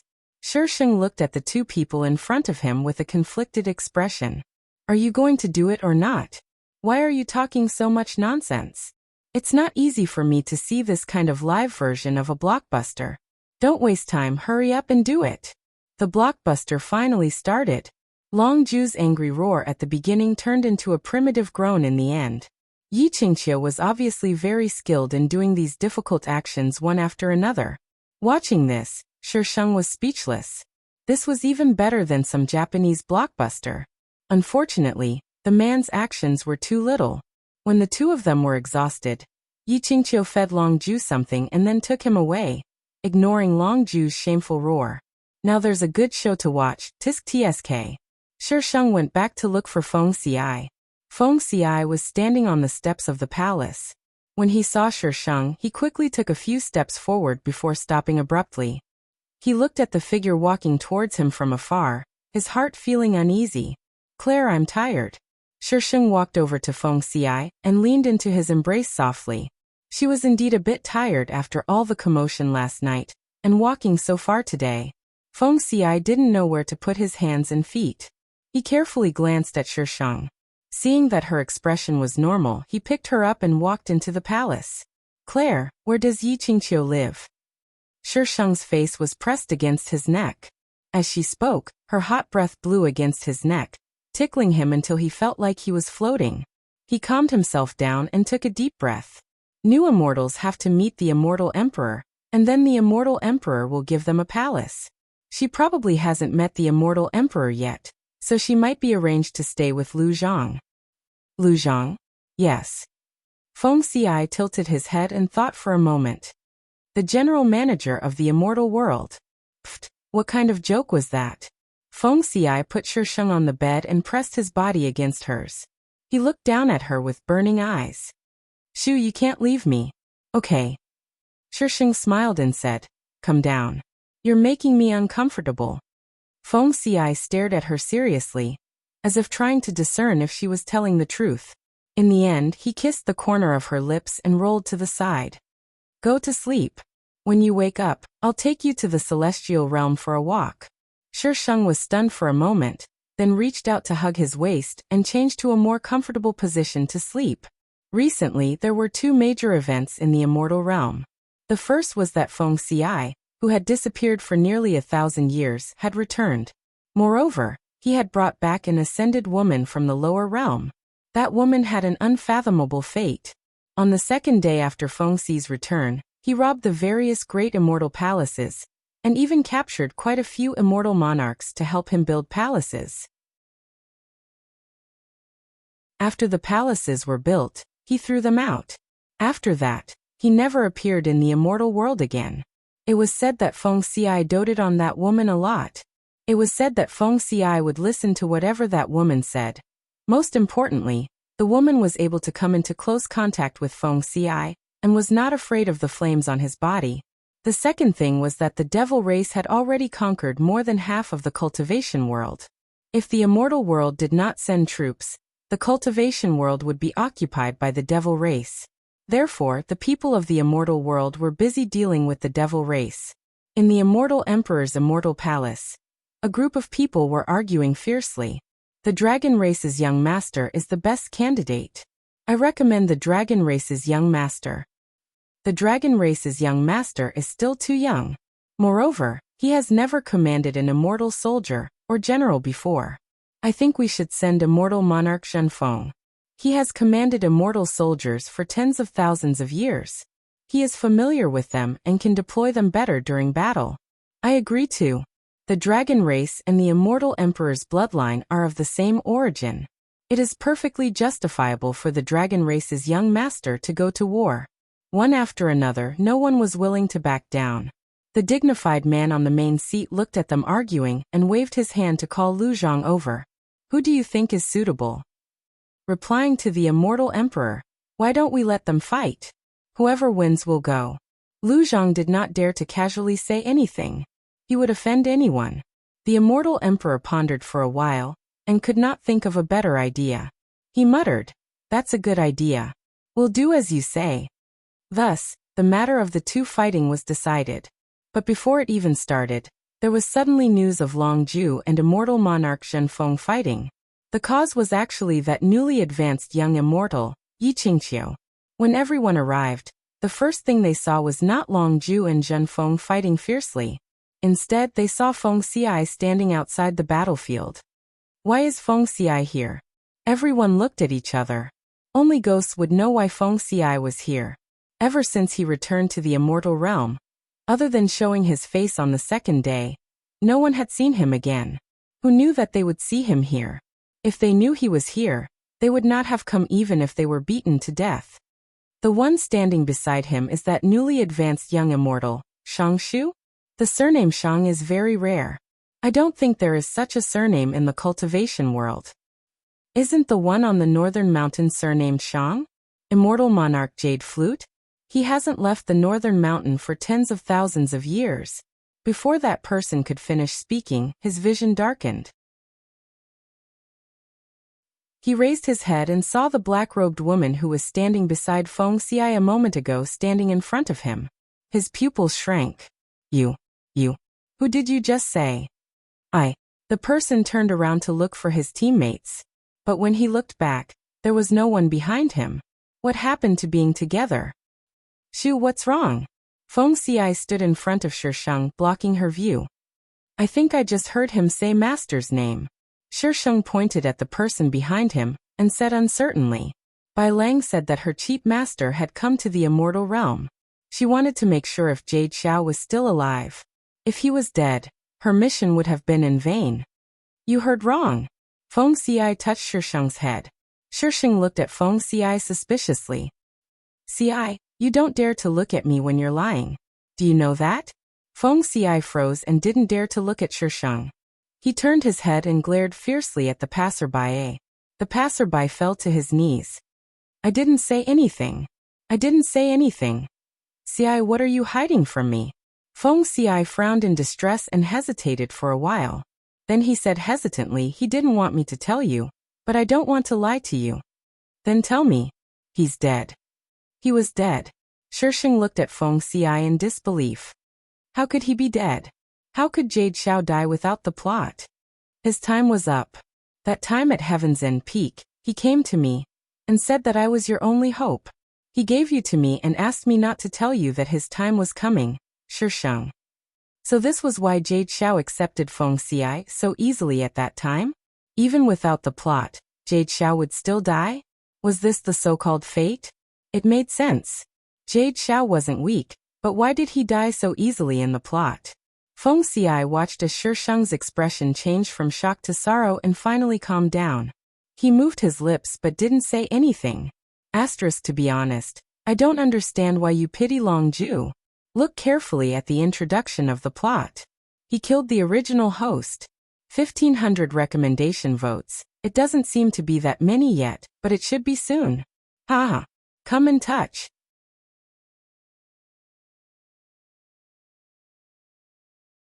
Chapter 77. Shisheng felt a little stifled. Yu Xiao was dead, so was her mission considered a success or a failure? Since Yu Xiao's death was destined, there was no way she could change it. Shisheng communicated with the system for a while. The system said that this matter had nothing to do with her. She had already changed Yu Xiao's original ending, so the mission was considered complete. Shisheng was silent for a while. No one knew what he was thinking. When she came back to her senses, Longju and Zhenfeng had finished fighting. In the end, Longju won. Zhenfeng lost and left with his tail between his legs. There was no need to fight anymore. It was decided that Longju would win. Shisheng looked at Yi Qingqiu standing beside Longju, and the corner of his mouth twitched. So the male lead and female lead are still together? Although, the way they got together was a little strange. This couple was a little hard to break apart. The battle was set for 3 days later. But as soon as Longju led the army out of the celestial realm, they were ambushed by the demons. The demons seemed to be prepared. Longju's people were beaten until they couldn't fight back. In the end, they had to retreat to the celestial realm in a sorry state. Bad start. Zhenfeng's supporters immediately jumped out to ridicule, and even called for a replacement. But there were also people on Longju's side who raised questions. How did the demons know when they were going to attack? There was a traitor. This thought flashed through everyone's minds. They couldn't care less about the internal strife. The demons had actually infiltrated the celestial realm? But there was no way to know who the traitor was. There were many people who knew when the troops were going to attack. How long would it take to investigate them one by one? Longju had a headache over this matter. He discussed it with people for a long time, but still couldn't come to a conclusion. Young master, Miss Yi requests an audience. No. Longju frowned. His eyes were filled with hostility. Young master. The messenger was hesitant. Miss Yi said that she has something important to say. It's about the ambush. Longju coldly glanced at the messenger. Let her in. You guys go out first. After everyone left, Yi Qingqiu came in. He hadn't seen her for a few days. Her complexion was even better. She was like a delicate and beautiful flower. Her every frown and smile carried a seductive charm. Yi Qingqiu approached Longju and hooked her arms around his neck. Her breath smelled like orchids. Don't you miss me after not seeing me for a few days? Longju wanted to push her away, but the moment she got close to him, a wave of lust surged through his body. A hint of viciousness flashed through his eyes as he pressed down on Yi Qingqiu's shoulders and pressed her against the table beside him. Yi Qingqiu took the initiative to wrap her arms around Longju's waist, and the scene instantly became indescribable. By the time the two of them were done, nearly 2 hours had passed. Yi Qingqiu's clothes had been torn to shreds by Longju, and she couldn't cover the places that needed to be covered. Long Yang pulled himself away and straightened out his wrinkled clothes. He cast a sidelong glance at Yi Qingqiu. What do you want to talk to me about? Yi Qingqiu didn't care about her appearance. Didn't you want to know who the traitor is? I know. Who is it? Longju narrowed his eyes. It was an absolute humiliation for him to fail at his first attempt. If he knew who it was, he would definitely tear that person into pieces. I can tell you, but... Yi Qingqiu sized up Longju. Longju did not hide the disgust in his eyes. Do you want men that much? No, I only want you. Yi Qingqiu smiled coquettishly, but in Longju's eyes, it was filled with disgust. And he couldn't control his body. Just thinking about it made him want to kill her. One day you'll regret it. Longju emphasized each word. He reached out and took off his clothes. Come here. Yi Qingqiu obediently walked over and squatted down. She looked up at him. You and I share the same life. If I die, you die too. Longju, don't even think about getting rid of me in this lifetime. Longju sneered. He would find a way eventually. There would be a day when he would tear this woman to shreds. The two of them messed around for half a day, before Yi Qingqiu was satisfied. Only then did she tell Longju the name of the traitor. The informant was naturally Shisheng. How could she let go of such a good opportunity? So even if Longju knew who the traitor was, he could only sullenly go find the immortal emperor. Feng Xiai was a madman. If he went alone, he would definitely be beaten to a pulp. Even if the entire immortal world worked together, they might not be able to kill him. After hearing Longju's story, the immortal emperor calmly replied, Understood. Once Longju left, the immortal emperor's face darkened. Lu Zhang, what's the situation in the South Sea? Lu Zhang lowered his head and walked in front of the immortal emperor. He answered respectfully, according to the latest news, they want to use this opportunity to force the immortal emperor to abdicate. Longju will take away a large number of the immortal world soldiers. I'm afraid we're not their match. But if we don't send out troops, the cultivation world won't be able to hold on. The immortal emperor flew into a rage. What a South Sea! What a Longju! Lu Zhang didn't even dare to breathe loudly. Longju left the immortal world today? The immortal emperor asked. Yes. The cultivation world's matter couldn't be delayed. It had already been delayed for some time. If this continued, the cultivation world would fall into the hands of the demon race. Go invite Feng Xiai and Shang Shu. Immortal Emperor. Why would he invite them? The immortal emperor glanced at him. Lu Zhang immediately responded and quickly retreated. Shisheng had been waiting for the immortal emperor to invite him. So when Lu Zhang arrived, Shisheng stopped Feng Xiai from burning Lu Zhang. Lu Zhang fearfully invited the immortal emperor to the immortal palace. This was the first time Shisheng had seen the immortal emperor. He was a very handsome and mighty man. His every move was filled with domineering aura. The immortal emperor was silent for a while. Seeing that Shisheng had no intention of speaking, he could only speak up himself. Why did you tell me about the South Sea's movements? Does disliking Longju count? Shisheng raised his eyebrows. In the storyline, Yi Qingqiu didn't ascend so early. Naturally, the demon race wasn't so rampant.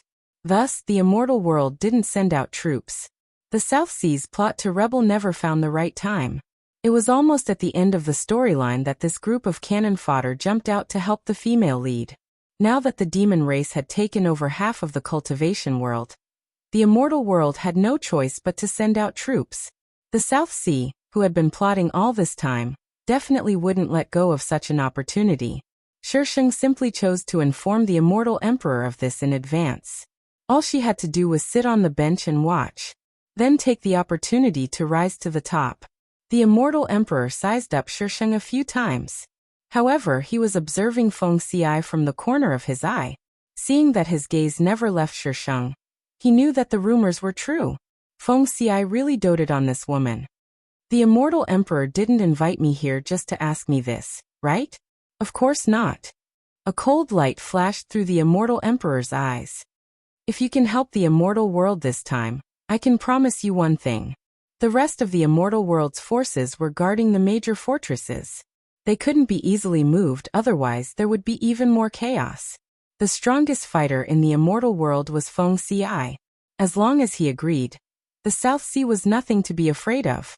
Oh, then if I want the position of immortal emperor, Will you give it to me? Shi Sheng looked at the immortal emperor with a smile that wasn't a smile. The immortal emperor. What was the difference between this and the South Seas Rebellion? Asterisk 8. 16. Please vote, please vote.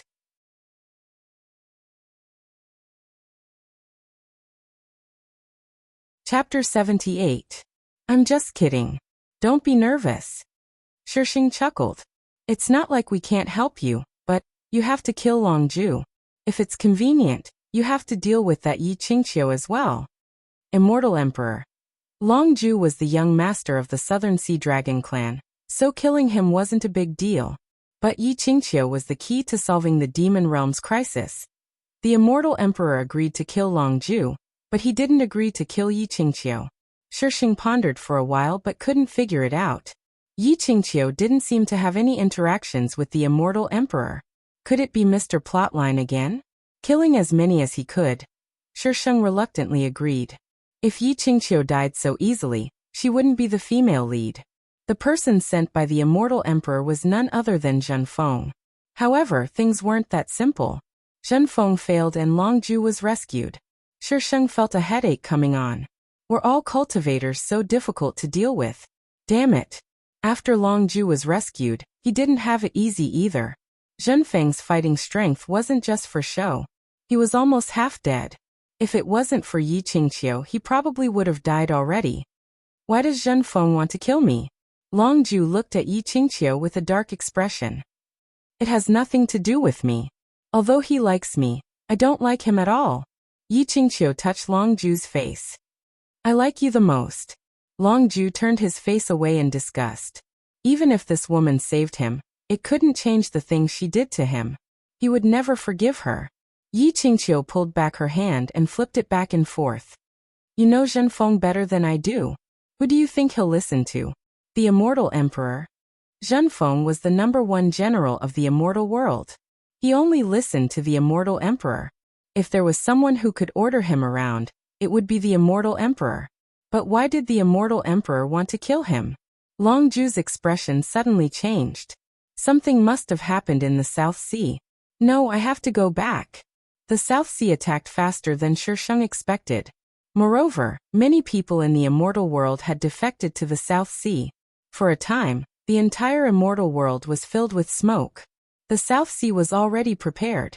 It did not take much effort for them to reach the Immortal Emperor's immortal palace. The densely packed people surrounded the immortal palace. Immortal Emperor. What should we do? Lu Zhang's entire body was trembling. These people had been eating and drinking all year round, living a leisurely life. How could they be a match for those dragons who fought all year round? The Immortal Emperor sat firmly on the dragon throne and looked at the two people below. The two of you. Immortal Emperor, you haven't fulfilled your promise. You can't blame me for not helping you. Shi Sheng interrupted the Immortal Emperor. The Immortal Emperor was so angry that he was panting heavily. Shi Sheng gave Feng Xiai a look. Feng Xiai nodded slightly and raised his hand to encircle Lu Zhang in flames. The Immortal Emperor was shocked and stood up from the dragon throne. What are you doing? Of course, it was to snatch the Immortal Emperor's throne. Now that everyone was fighting outside, there were only a few of them left. If they didn't make a move now, when would they? Do you think it was easy for me to wait for this opportunity? Feng Xiai didn't even blink as he attacked the Immortal Emperor. After the Immortal Emperor recovered from his shock, he was hit in the face by the flames. He hurriedly used an immortal spell to extinguish the flames, but a lot of his hair was still burned off. He looked extremely pitiful. The Immortal Emperor had many immortal spells in his body, but he didn't use them often. When it came to fighting, he was no match for Feng Xiai. After a few moves, he was defeated by Feng Xiai and lay on the ground. Feng Xiai also threw out a circle of flames to encircle him. Shi Sheng approached the Immortal Emperor with an apologetic expression, but his tone was not at all apologetic. I'm sorry, I'm borrowing your throne. Don't worry, I'll return it to you soon. The Immortal Emperor. How can you borrow my throne like this? Also, is this something that can be borrowed? Shi Sheng ignored the Immortal Emperor's murderous gaze and locked him and Lu Zhang in a corner. Then, he took out a brand new robe from the Immortal Emperor's bedroom. Come put it on. Feng Xiai blinked, slightly confused. Xiaoshu, didn't you want the immortal emperor's throne? What am I doing with it? Hurry up and put it on. Shisheng reached out to take off Feng Xi's robe. But I don't want to be the immortal emperor. Feng Xiai pressed down on Shisheng's hand, his gaze sincere and gentle. I just want to be with you. F*CK, can you stop flirting with me at a time like this? That's why I said I'm borrowing it from the immortal emperor. I'll return it to him after I finish acting cool. Be good, hurry up and put it on. Do you think it's easy for me to complete a mission? This is a F*King trap. After changing, Shisheng dragged Feng Xiai outside. Later, you just have to stand there and say one sentence. Just say. Shisheng pondered for a moment. Just say that those who obey me will prosper, and those who oppose me will perish. If they don't listen, just set them on fire. Such a domineering line was a standard in novels. There was no mistake about it. Feng Xiai nodded with an adorable expression. However, he only remembered 3 words. Set them on fire. Thus, as soon as Feng Xiai appeared, a large area in front of him was set on fire. The scene of slaughter suddenly quieted down. Everyone looked in the direction of the fire. Not far away, on the steps of the immortal palace, stood a man wearing the immortal emperor's robe. However, that person was not the immortal emperor they were familiar with. Instead, it was Feng Xiai. Why is he dressed like this? Where's the immortal emperor? Feng Xiai, what did you do to the immortal emperor? What do we do? Feng Xiai is also interfering. Are we going to fight or not? Fight with Feng Xiai? Can we win? Feng Xiai expressionlessly set fire to the people who were speaking. Thus, no one dared to make a sound. Shisheng stood at the back with a head full of black lines. It felt like everything she said before was for nothing. Forget it. Violence was better than anything else. The group of people was in a deadlock for a while. Feng Xiai was getting impatient.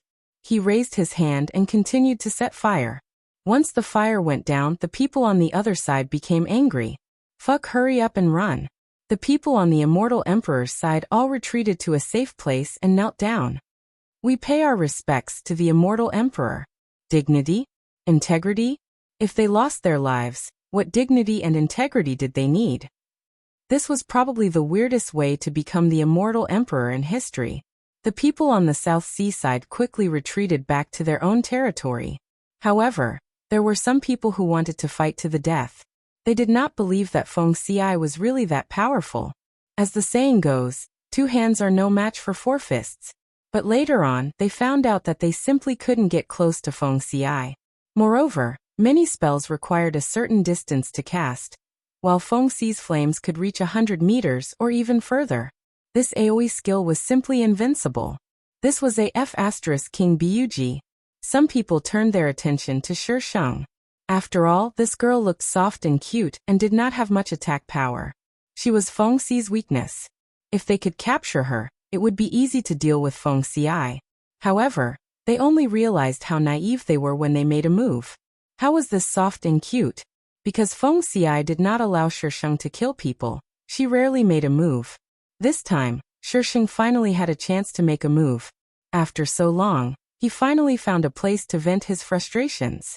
Shisheng's killing moves were especially beautiful. From afar, it did not look bloody at all. Instead, it looked like an exquisite and luxurious killing performance. However, only those who experienced it for themselves knew how terrifying the power behind those beautiful moves was.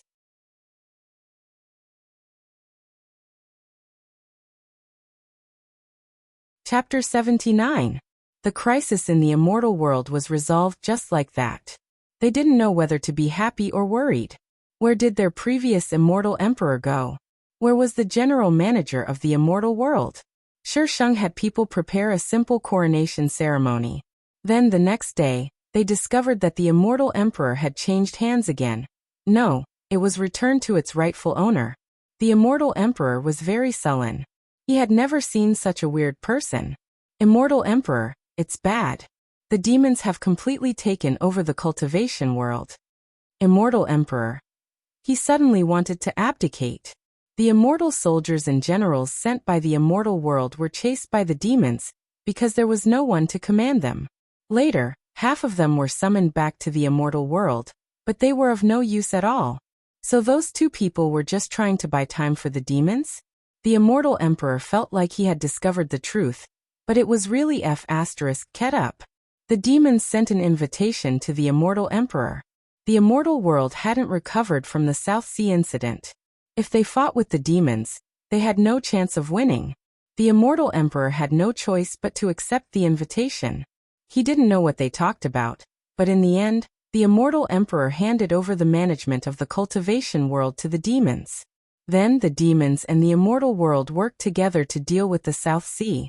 The South Sea was destroyed, but Yi Qingqiu and Long Ju disappeared at the last moment. Jun Wuqi came to see Shi Sheng after that. Miss Shang, you've only been the immortal emperor for a day. Is that enough? Jun Wuqi looked at Shi Sheng amused. When he heard the news, he almost collapsed from laughter. Just how bored was this woman? She snatched the position of immortal emperor for a day, and it was for a man. Jun Wuqi wanted to laugh even more when he thought of the immortal emperor's expression.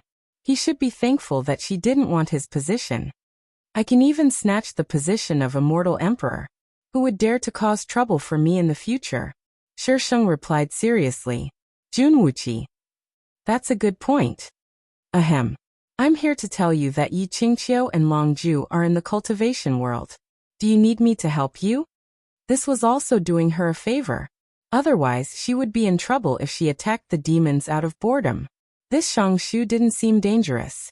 In fact, she was more ruthless than anyone, more confident and arrogant than anyone else. One who is unaccountably solicitous is hiding evil intentions.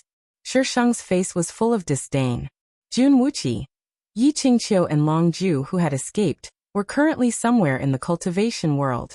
Long Ju looked much older, and was no longer as handsome as before. Moreover, he looked listless. He laid on the bed and allowed Yi Qingqiu to writhe on top of him. He had never imagined that he would one day go from being the high and mighty young lord of the Dragon Clan to a wanted criminal in the immortal realm. Yi Qingqiu didn't change at all. She still looked pretty, but there was a wisp of black qi between her brows. She didn't seem to notice it. Since Long Ju wasn't moving, Yi Qingqiu quickly lost interest and stopped twisting. She looked down at Long Ju with a hint of disdain in her eyes.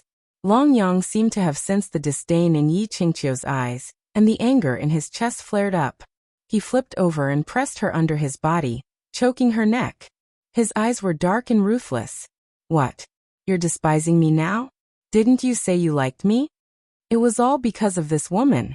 If it wasn't for her, he would have persuaded his father not to send troops to the immortal realm, and wouldn't have ended up like this. Not only did this woman threaten him, she even seduced his father and his brothers. The more Long Ju thought about it, the angrier he became.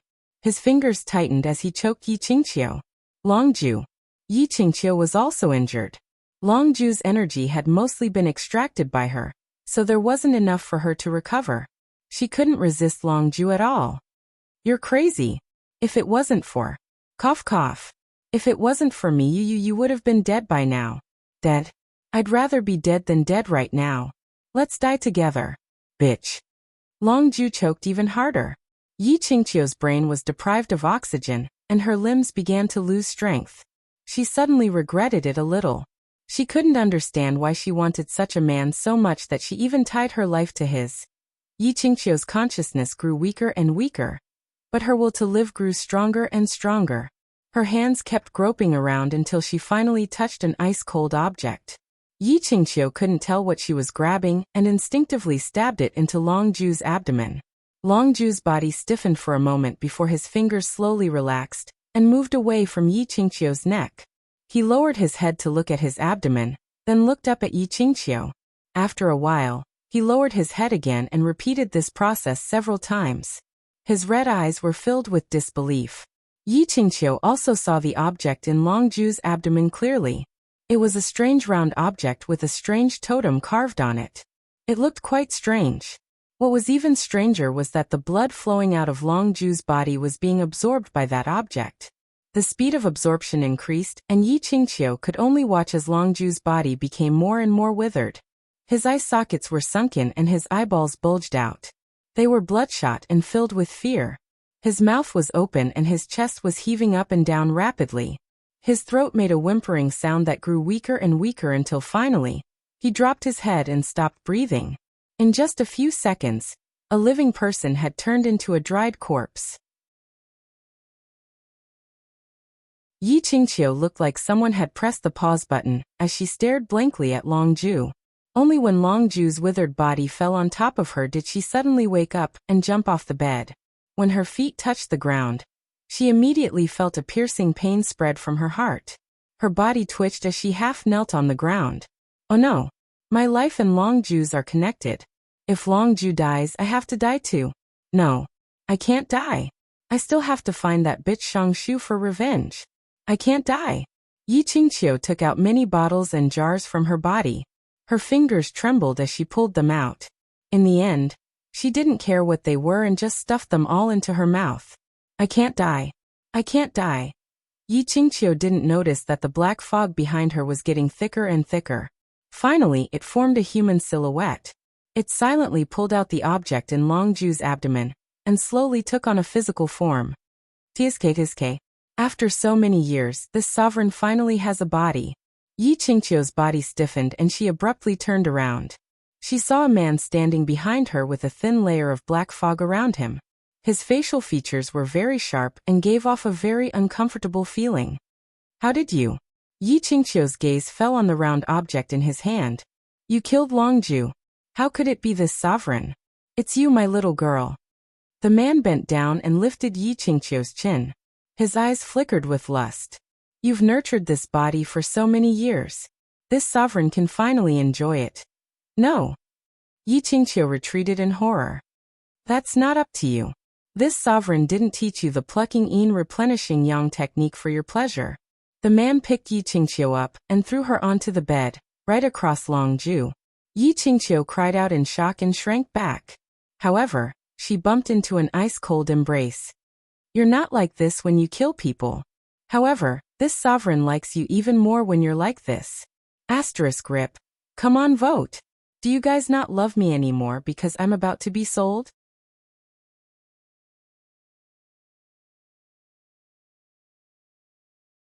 Chapter 80. From that day onwards, Yi Qingqiu finally understood what it meant to live a life worse than death. She didn't know what method that man used to save her life, but she really wished that she had died with Longju at that time. Not only did she have to serve him, she also had to go out and catch young and beautiful virgins for him to enjoy. He no longer needed women with water spirit veins. As long as it was a woman who hadn't lost her virginity, he would want her. It wasn't that she hadn't thought of running away, but she would be caught every time. The punishment of being caught was something she couldn't bear. After that, she didn't dare to run away anymore. Because her body had been nourished well for so many years, she was like a tonic to him that needed to be slowly digested. As long as she obediently listened to him, her days would be considered passable. The most miserable ones were the young girls she caught. They were tortured to the point that they were unrecognizable. So many women have gone missing recently. This matter has already alarmed the higher-ups. I heard that they've already sent people to investigate. Who knows if it's those demons? Shu, do you want to die? The cultivation world is now the demon's territory. Don't say such things in the future. Yi Qingqiu walked past them expressionlessly. Had she already attracted the demon's attention? Returning to her village, Yi Qingqiu lowered her head and said to the man sitting cross-legged on the bed, "The demon has already discovered that people have gone missing. Should we go somewhere else?" It wasn't that she hadn't thought of using the demon to deal with him, but this man held her life in his hands. If he died, she wouldn't be able to live either. They've discovered it so quickly? The man snorted. Forget it. This sovereign can't go against Jun Wuqi for now. Once this sovereign recovers his strength, the demon monarch will be this sovereign sooner or later. Yi Qingqiu raised her head to look at him. The man was staring at her with a strange glint in his eyes. Yi Qingqiu's heart skipped a beat, and she clutched her clothes tightly. The man pulled Yi Qingqiu onto the bed. The two of them hid in the cultivation world. When the demon noticed something was wrong, they immediately changed locations. More and more people went missing in the cultivation world. And this matter directly alarmed Junwuchi. There were very few women in the demon race, so those who went missing were mostly female cultivators. This matter had already affected the order of the cultivation world, so it had to be investigated. The contest between Junwuchi and the man lasted for a long time. In the end, Junwuchi won. "Don't kill me. He forced me to do this. Don't kill me, don't kill me." Yi Qingqiu lay on the ground, barely breathing. Her appearance was a little old, but it didn't affect her beauty.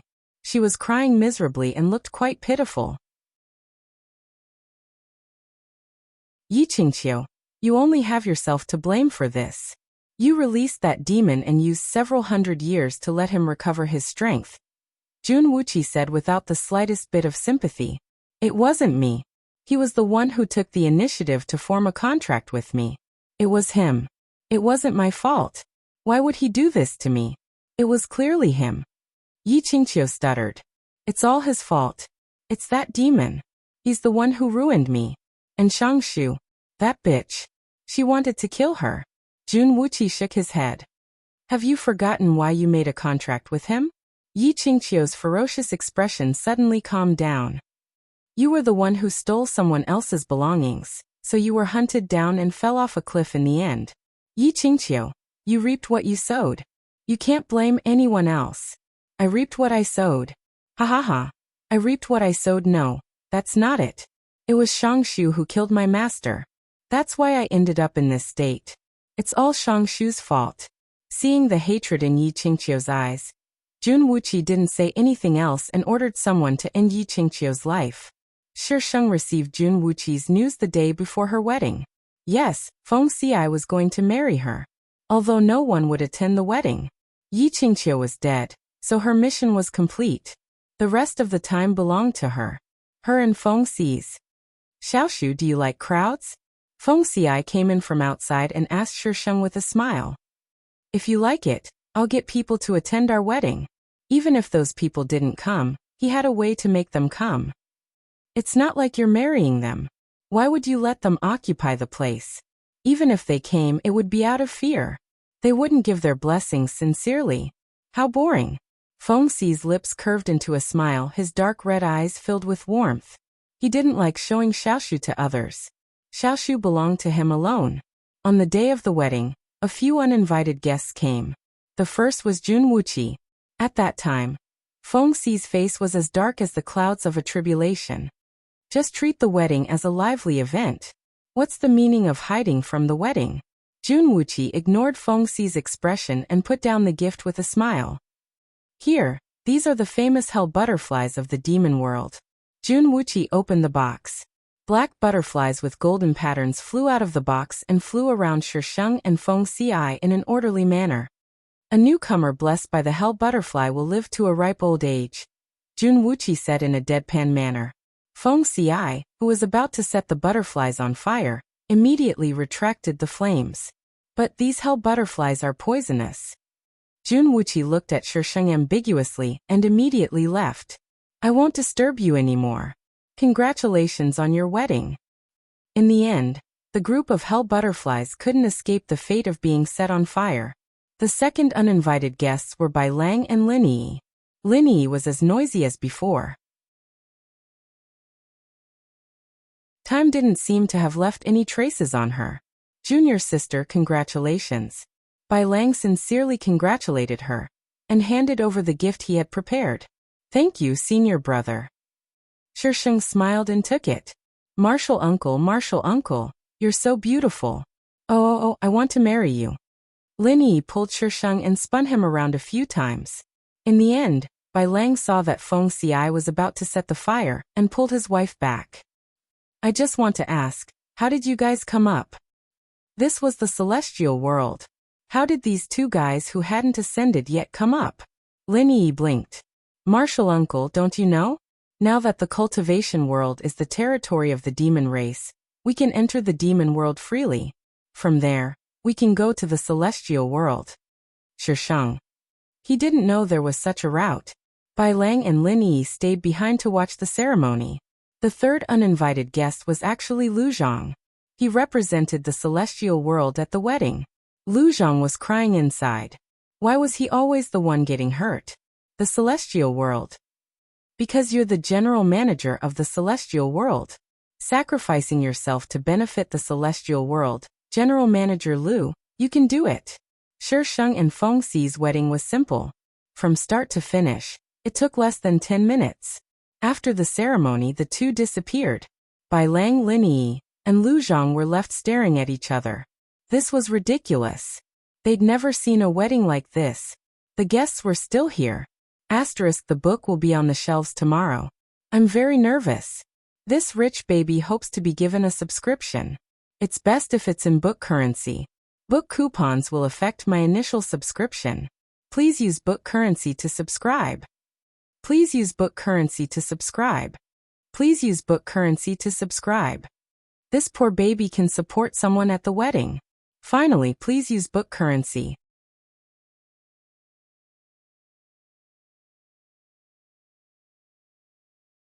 Chapter 81. On the peak of the North Mountain, two red figures stood together. Shi Sheng looked at the grave with a tombstone. A set of clothes was scattered beside the grave. It was Yu Zhao's. After burying Yu Zhao's clothes and setting up the tombstone, Shi Sheng bowed politely. Seeing that Feng Xi didn't respond, she glared at him. Feng Xi looked at her innocently. Why was Xiao Shu glaring at him? Did he not look good today? Shi Sheng was speechless. He forced him to bow. Shi Sheng stood in silence for a while, then went down the mountain with Feng Xi. She couldn't understand such deep love, but she respected it. Yu Xiao was a great person who was willing to give up his life for someone. When they returned to Feng Xi's palace, Lu Zhang had already left. Lin Yi and Bai Lang were still there. Shi Sheng told Bai Lang about Yu Xiao. Bai Lang said he wanted to see Yu Xiao, so he left with Lin Yi. Xiao Shu. Feng Xi stood beside Shi Sheng. From today onwards, you are my wife. I will protect you with my life. Shi Sheng's heart inexplicably skipped a beat as she stared blankly at Feng Xi. Only when she felt the warmth on her lips did she shrink back. Feng Xi paused as he patiently waited for Shi Sheng to get used to it. After a while, Shi Sheng responded.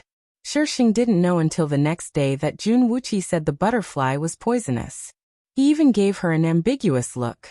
Damn, that was an aphrodisiac. And it had an incubation period. For a long time, Shi Sheng and Feng Xi were immersed in love and being loved. When the aphrodisiac's effect wore off, Shi Sheng immediately went to the devil world to take revenge on Jun Wuqi. Shi Sheng found that Jun Wuqi was also a troublemaker. He wanted her to take revenge and this matter would be over, but he just had to take revenge. So the devil world was in chaos almost every day. The Devil King was awarded the Grand Master Medal for destroying buildings. The Devil King is being hunted down again. I woke up early in the morning and saw the Devil King hanging on the tree in front of my house. The Devil King fell from the sky when having sex. I feel like I won't be able to have sex anymore. People from the immortal world send congratulations. Congratulatory messages from the cultivators. Congratulations from the people of the demon world. What the hell is the demon realm? There's no demon realm here. What are you doing here? Congratulations from the people of the underworld. Demons are crying. Shi Sheng had stayed in the world of cultivation for nearly 10,000 years. During these 10,000 years, she had harmed many places. Almost everyone knew her name. She even wanted to provoke a war between the worlds. At the crucial moment, the rulers of the realms came together and decided that they couldn't be fooled. The people of the 5 realms were united like never before. Since she couldn't start a war, she went to provoke those clans to fight. However, after she was done, she didn't care anymore. How could there be such a person? Immortal.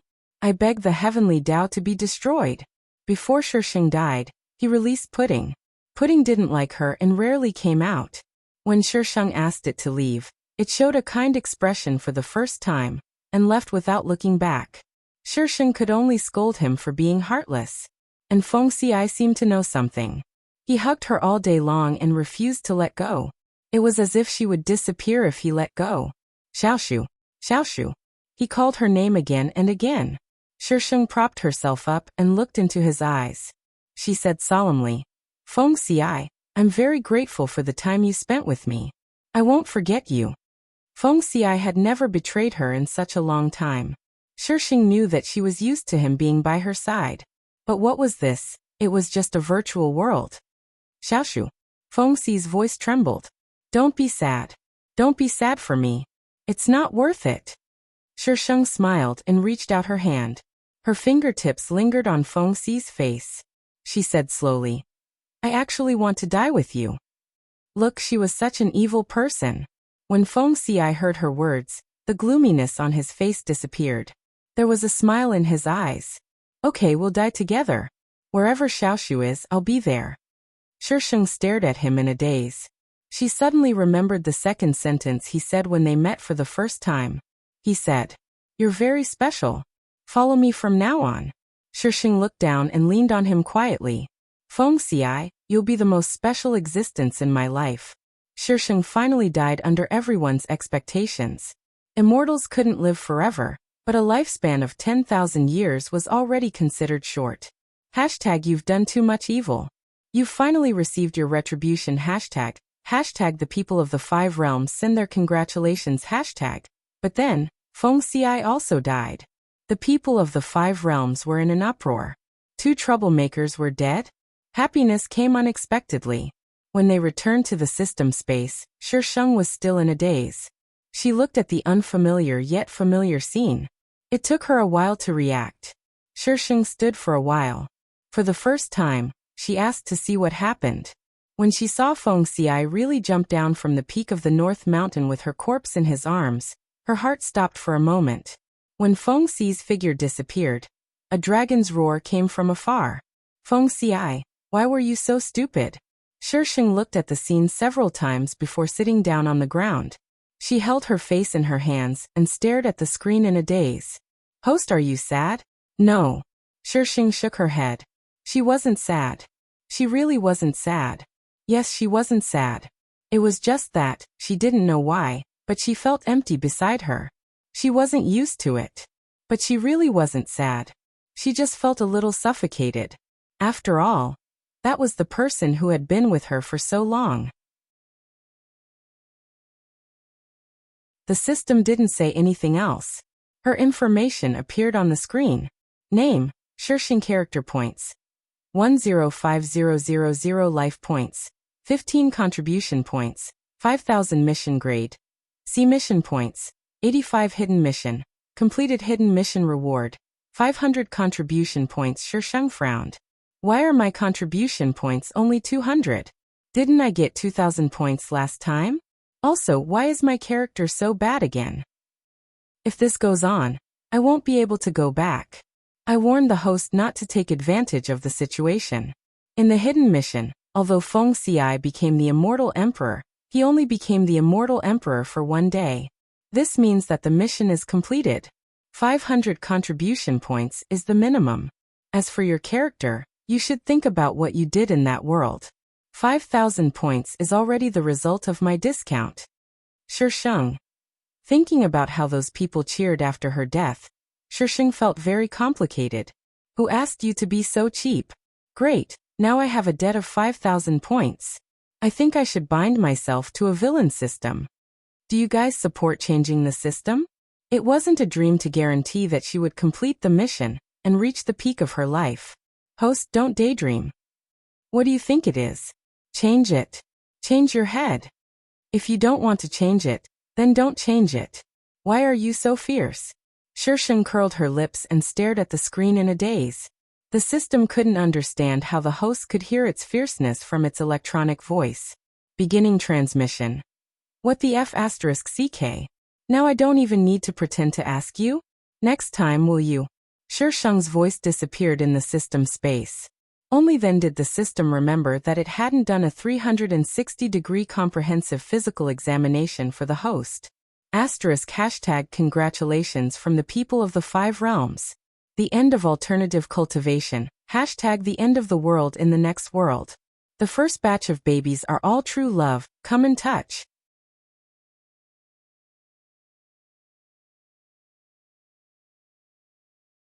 Chapter 82. The day I was conferred the title of Lord of the Northern Mountains was also the day she married someone else. At that time, I thought that our interactions would end there. We were childhood sweethearts, and I once thought that I would marry her. We would have adorable children and be together for the rest of our lives, until the end of our lives. Unfortunately, reality dealt me a heavy blow. I don't know when it started, but I gradually drifted away from her. No, to be precise, she was the one who drifted away from me. Even when we met, she would always mention a name I didn't recognize. When she talked about that person, her expression was one I'd never seen before. It was so careful, so sweet. I once wondered if she would look back at me if I told her that I liked her. But reason told me that I couldn't say it. If I said it, perhaps we wouldn't even be friends. Her love was passionate, like a moth flying into a flame.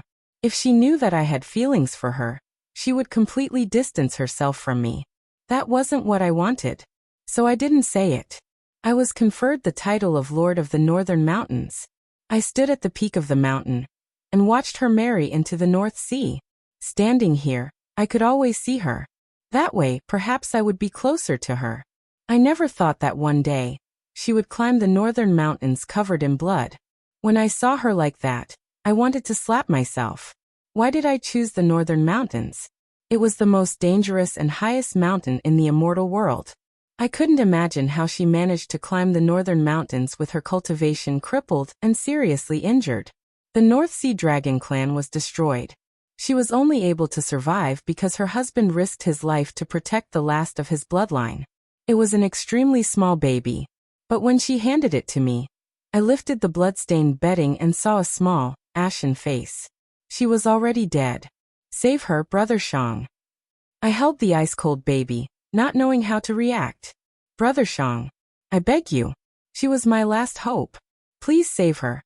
I wanted to save her, but she told me that she had used the blood sacrifice technique and couldn't reincarnate.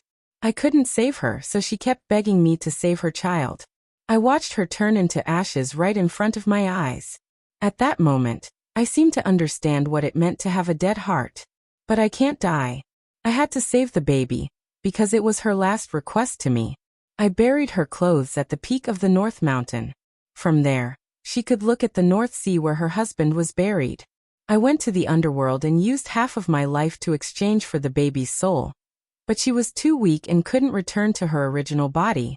I had no choice but to collect all kinds of soul-nurturing techniques to slowly nurture her. During that time, I kept investigating the truth behind North Sea's destruction. But in the end, I still don't know why North Sea was destroyed, or who destroyed it. I did not wish her children to be vengeful. I had never mentioned it to her. I reconstructed her body and brought her to the cultivation world to join the Misty sect. When she entered the sect leader said that her fate was ominous, and that she would not have a good ending. I knew it was because of me, because I changed her fate. Therefore, her ending was not good. I named her Shangshu. I hoped that she would be a special existence. I taught her magic and the way of the human heart. But I didn't dare to spend too much time with her. I was afraid that I would see her mother's shadow in her. As she grew up year by year, she didn't look like her mother. I once suspected that something had gone wrong when I reconstructed her body. But this was also good. At least, I wouldn't find it so difficult to face her. One day, I discovered that she was different. Her fate was changing. Until she brought a man to me. I recognized him. He was a famous monster in the immortal world.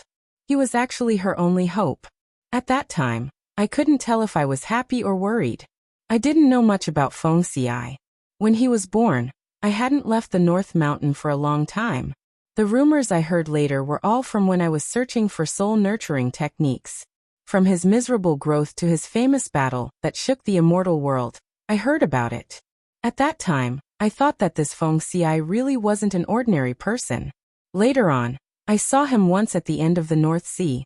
His unrestrained flames allowed me to quickly confirm his identity.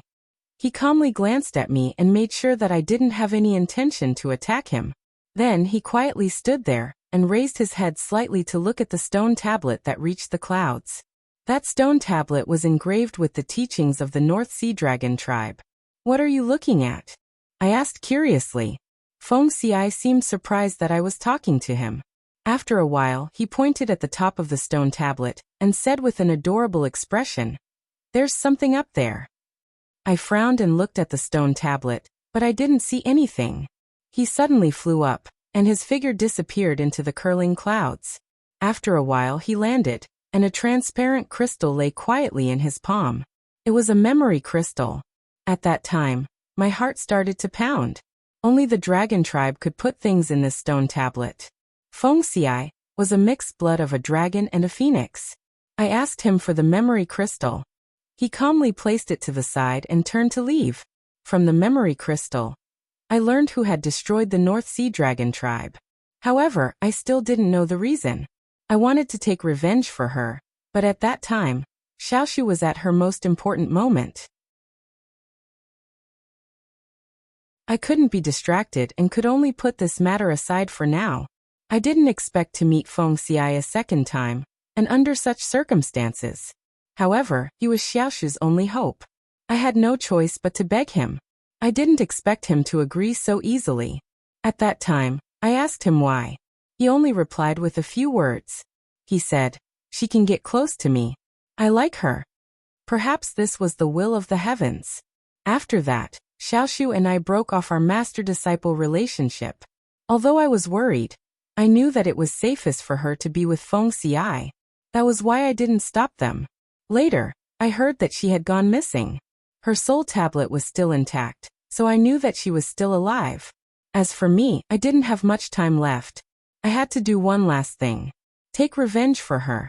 My revenge didn't go very smoothly, but I still took revenge for her.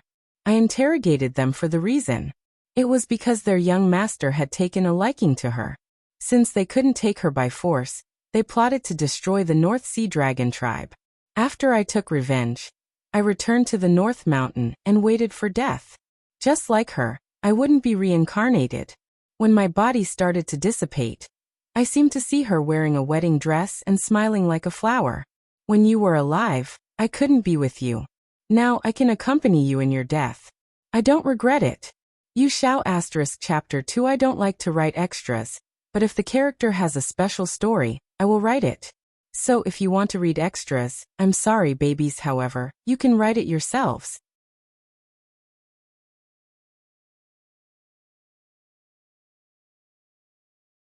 Chapter 83. She has a fever. We can't take her with us. Our superiors said that people with fever will turn into zombies. If we take her with us, what if she turns into a zombie? But she's our daughter. Auntie, we don't have much time left. Let's go. Okay, let's go. Shisheng heard some of the conversation in a daze. Her head felt heavy and uncomfortable. She wanted to open her eyes, but soon she fell into darkness again. After a long time, she heard the sound of something heavy being dragged near her ears. It was getting closer and closer. An unpleasant smell of blood and decay rushed into her nose. Meow. The sharp meowing of a cat woke Shisheng up instantly. Her tightly shut eyes opened abruptly. A black shadow pounced on her at the same time. Its sharp claws pressed on her shoulder. With the help of the weak light, Shisheng saw a greenish-gray face. Half of the face was rotten. One of its eyeballs fell out. It opened its bloody mouth and bared its fangs as it tried to bite her neck. Damn, it's a zombie. Is it really okay to be so cruel? I'll be traumatized. Shisheng grabbed the pillow on the bed to block the zombie's mouth. She didn't have much strength. The zombie's mouth was already in front of her. Cold liquid dripped on her face. It smelled terrible. Damn it, this is simply testing my patience. Ho ho. Ho ho your ass. Shisheng moved her feet and kicked the zombie's stomach. The zombie was kicked to the side. Cold liquid entered Shisheng's mouth. It didn't have a strange smell, but it was very cold. It seemed to freeze her whole body. It happened so fast that Shisheng didn't have time to react. The zombies crawled up from the ground and continued to reach for the food. Shisheng didn't have time to think about what she had just eaten. She turned over and rolled to the ground. The zombie threw itself on the bed and crawled toward Shisheng instinctively. Shisheng shook her body and quickly got up. She glanced around and saw a small cabinet on the left. She rushed over, picked it up, and smashed it on the zombie's head. Every time Shisheng smashed it, it would let out a ho-ho sound, as if it was cheering her on. This stupid zombie. Shisheng threw away the cupboard and looked at the motionless zombie on the bed. He shook his sore hands.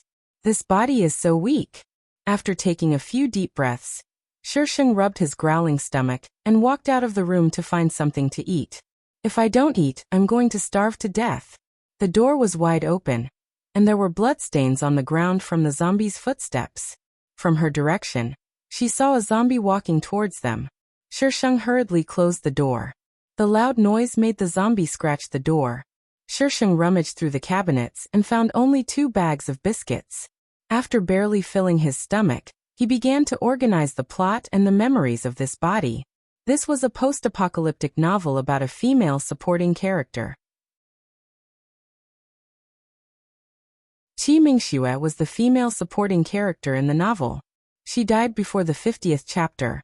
However, Qi Mingxue was reincarnated by a reader who had read the novel. Therefore, the female supporting character became the female protagonist.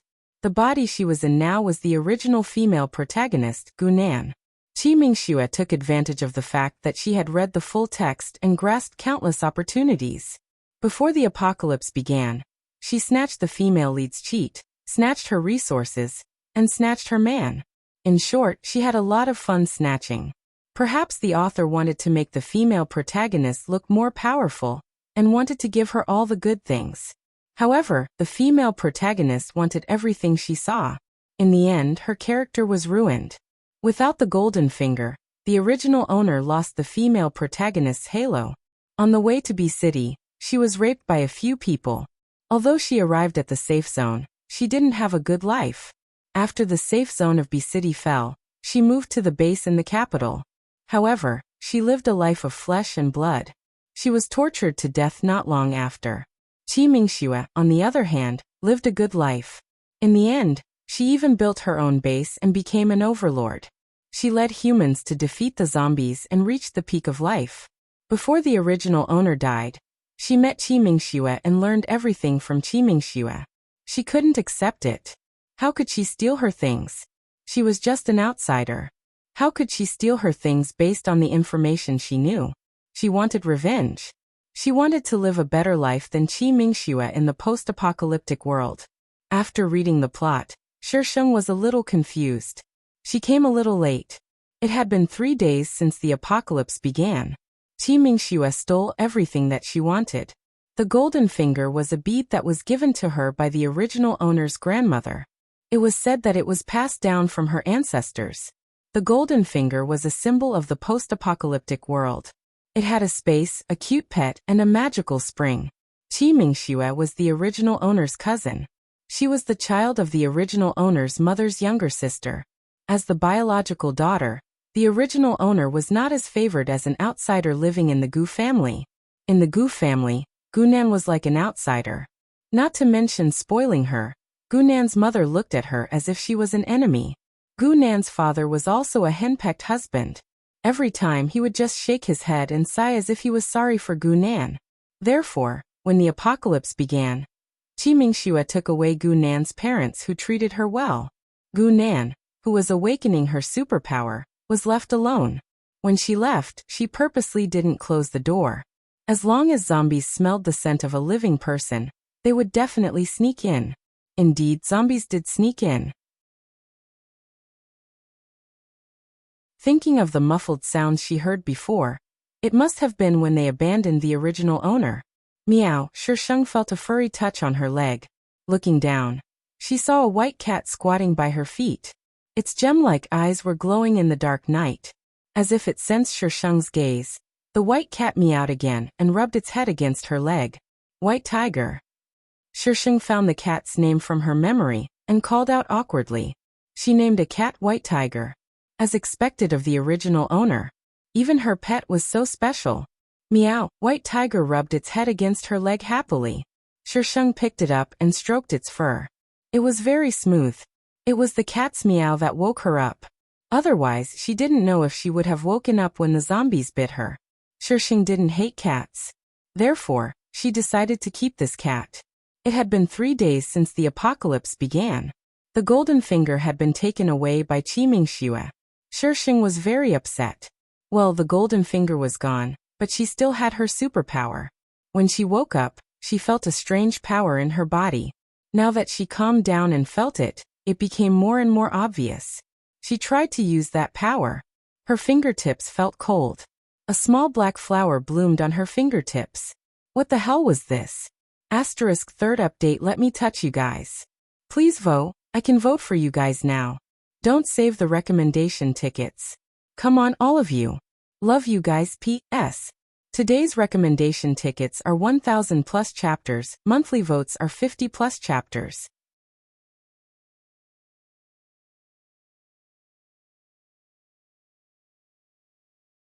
Chapter 84. What kind of power was blooming? And why was it black? Was this some kind of game eye? In the original storyline, the main character had a fire power and was very lethal. However, she didn't have a crystal to upgrade her power, so her power was only at level 2. But how did it become a power that no one had ever seen before? Shirsheng tried a few times. Every time, if it wasn't one black flower, it would be 2 black flowers. What a scam, isn't it? How did the fire power become like this? Even if it was a mutation, it shouldn't be like this. Shirsheng pondered for a long time. Finally, he remembered that when she was fighting with the zombie in the house, she seemed to have eaten something. Could it be that thing that caused her to become like this? Oh my god, what kind of sin did I commit? System, please give me a golden finger. I want something cool and special. A woman's scream resounded through the street. A few young men and women rushed out from the corner of the street. Behind them were 7 or 8 zombies, chasing after the food excitedly. At this moment, on the road in front of them, a few zombies walked over shakily. When they heard the sound, they immediately looked at the running people and excitedly surrounded them. Brother Yu, what should we do? The one who asked was a fat man with an axe in his hand. There was a wolf in front and a tiger behind. Were they going to die here today? There's someone up there. One of the girls suddenly pointed to the second floor of the street. Brother Yu, there's someone up there. The guy called Brother Yu looked up. This was an old city area. There was a large balcony on the second floor of an old-fashioned building, and it was open air. At this moment, there was a person standing on the balcony. It was a young girl, about 16 or 17 years old. She was wearing clean sportswear and holding a white cat in her arms. Yu Liang felt a little strange, but at this moment of life and death, he didn't have time to think about it. He looked down at the second floor and saw a sturdy iron door. The nearby doors were either closed or broken. Yu Liang had no choice but to shout towards the second floor. Miss, can you open the door for us? The zombies on both sides were getting closer and closer. Open the door, let us in. The girl who had shouted earlier also spoke, but her tone was not very pleasant. Miss, we're all the same. If we can help, we'll help. We have food on us, and we can share it with you. Miss, please help us open the door. The zombies are coming. Are you deaf? Say something. But no matter what they said, the girl standing on the balcony did not move at all. If it wasn't for the cat in her arms constantly wagging its tail, they would have suspected that the girl was just a statue and not a person at all. The zombies had already arrived. The 3 girls were frightened by the terrifying zombies and screamed. The 2 men had to kill the zombies and protect them, so their movements were greatly restricted. Shirsheng lowered his eyes and looked at the people below. He only went to open the door when they were about to collapse. As soon as the door opened, the 3 girls quickly squeezed in, with Yu Liang and Fatty bringing up the rear. When the iron door was closed, the zombies surrounded the iron door and scratched it. The sound was really ear-piercing. Shirsheng only glanced at them indifferently, then turned around and went upstairs without saying a word. The 3 girls were scared out of their wits. Yu Liang and Fatty looked at each other and helped the 3 girls upstairs. As soon as they went upstairs, they saw the zombie in the living room. Half of its head was cut off, and black and red liquid was all over the floor. The living room smelled very bad. Blurg. The three girls saw this scene and immediately retched. Their faces were extremely pale. Hello, I'm Yuliang. Thank you. Yuliang took the initiative to go forward. Shisheng's hand stroked the white tiger's back. His eyelids were slightly lowered, and his face was calm. Yuliang was a little scared. This girl was too calm. She was as calm as a pool of stagnant water, without any ripples. 3 days felt longer than a century to him. In the beginning he couldn't do it, but now in order to survive he took the initiative to kill zombies. But when he saw those zombies, he couldn't help but feel scared and disgusted. Brother, why are you thanking her? She took so long to open the door for us. Maybe she wanted to see us die. A girl in a blue dress walked to Yuliang's side with a pale face. She stared at Shisheng with a face full of disgust. Shisheng raised his head and looked at her. Suddenly he grinned with a bit of malice. Her face was beautiful to begin with, and with such a smile, it made her face even more vivid, like a blooming flower in early spring. However, there was not the slightest hint of a smile in her eyes, which were as clear as lake water. They were still as calm as ever. Yuliang heard the girl's soft voice full of malice. You were able to keep your life. Wasn't it because I opened the door for you? Now that you think about it, I'm your savior. Is this how you talk to your savior? Believe it or not, I will throw you out to feed the zombies. Savior? What kind of savior are you? If you opened the door for us earlier, we wouldn't have to stay with those damn things for so long. Brother, look at her. What kind of attitude is she? Yu Jing was so angry that her face turned red. This woman dared to threaten her. Why should I open the door for you? Shisheng ignored Yu Jing's anger and asked doubtfully. What obligation do I have to open the door for you? Didn't your teacher teach you not to open the door for strangers? Idiot, if I didn't pity you, I wouldn't open the door for you. I don't know if it's too late to throw them out now. What era is it now? I'm sorry, girl. My sister is not sensible. Yuliang quickly pulled Yu Jing away. Brother, what are you doing? Yu Jing, that's enough. Yuliang suddenly raised his voice. Since the apocalypse, haven't you caused enough trouble for me? Yu Jing bit her lips. Her eyes were red. She stomped her feet and ran toward the other two girls. I'm sorry. My sister has been spoiled since she was young. Don't be angry. You saved our lives today. We don't have anything else. How about we give you some food? Of course, if you.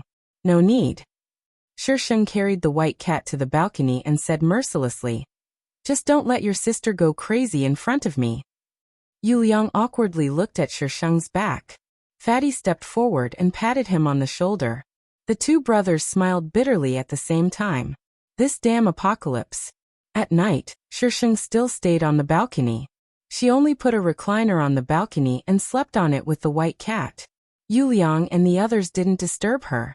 Yu Jing loudly scolded a few times but was quickly stopped by Yuliang. Yuliang and Fatty each took the night shift. After Fatty and Yuliang changed shifts, Yuliang glanced at the balcony and found that the person on the recliner was gone. He immediately ran to the balcony. The recliner was still warm, which meant that she had just left. Yuliang looked at the street and saw a black shadow disappearing at the corner of the street. Yuliang couldn't tell what he was feeling. He always felt that the girl was strange. Shisheng didn't go far. She left the neighborhood and came to this area. She accidentally found that her strange ability seemed to be useful against zombies. So now she came to verify it. Chapter 4 Asking for votes, P.S. Today's recommendation votes are 1,000 plus chapters, monthly votes are 50 plus chapters.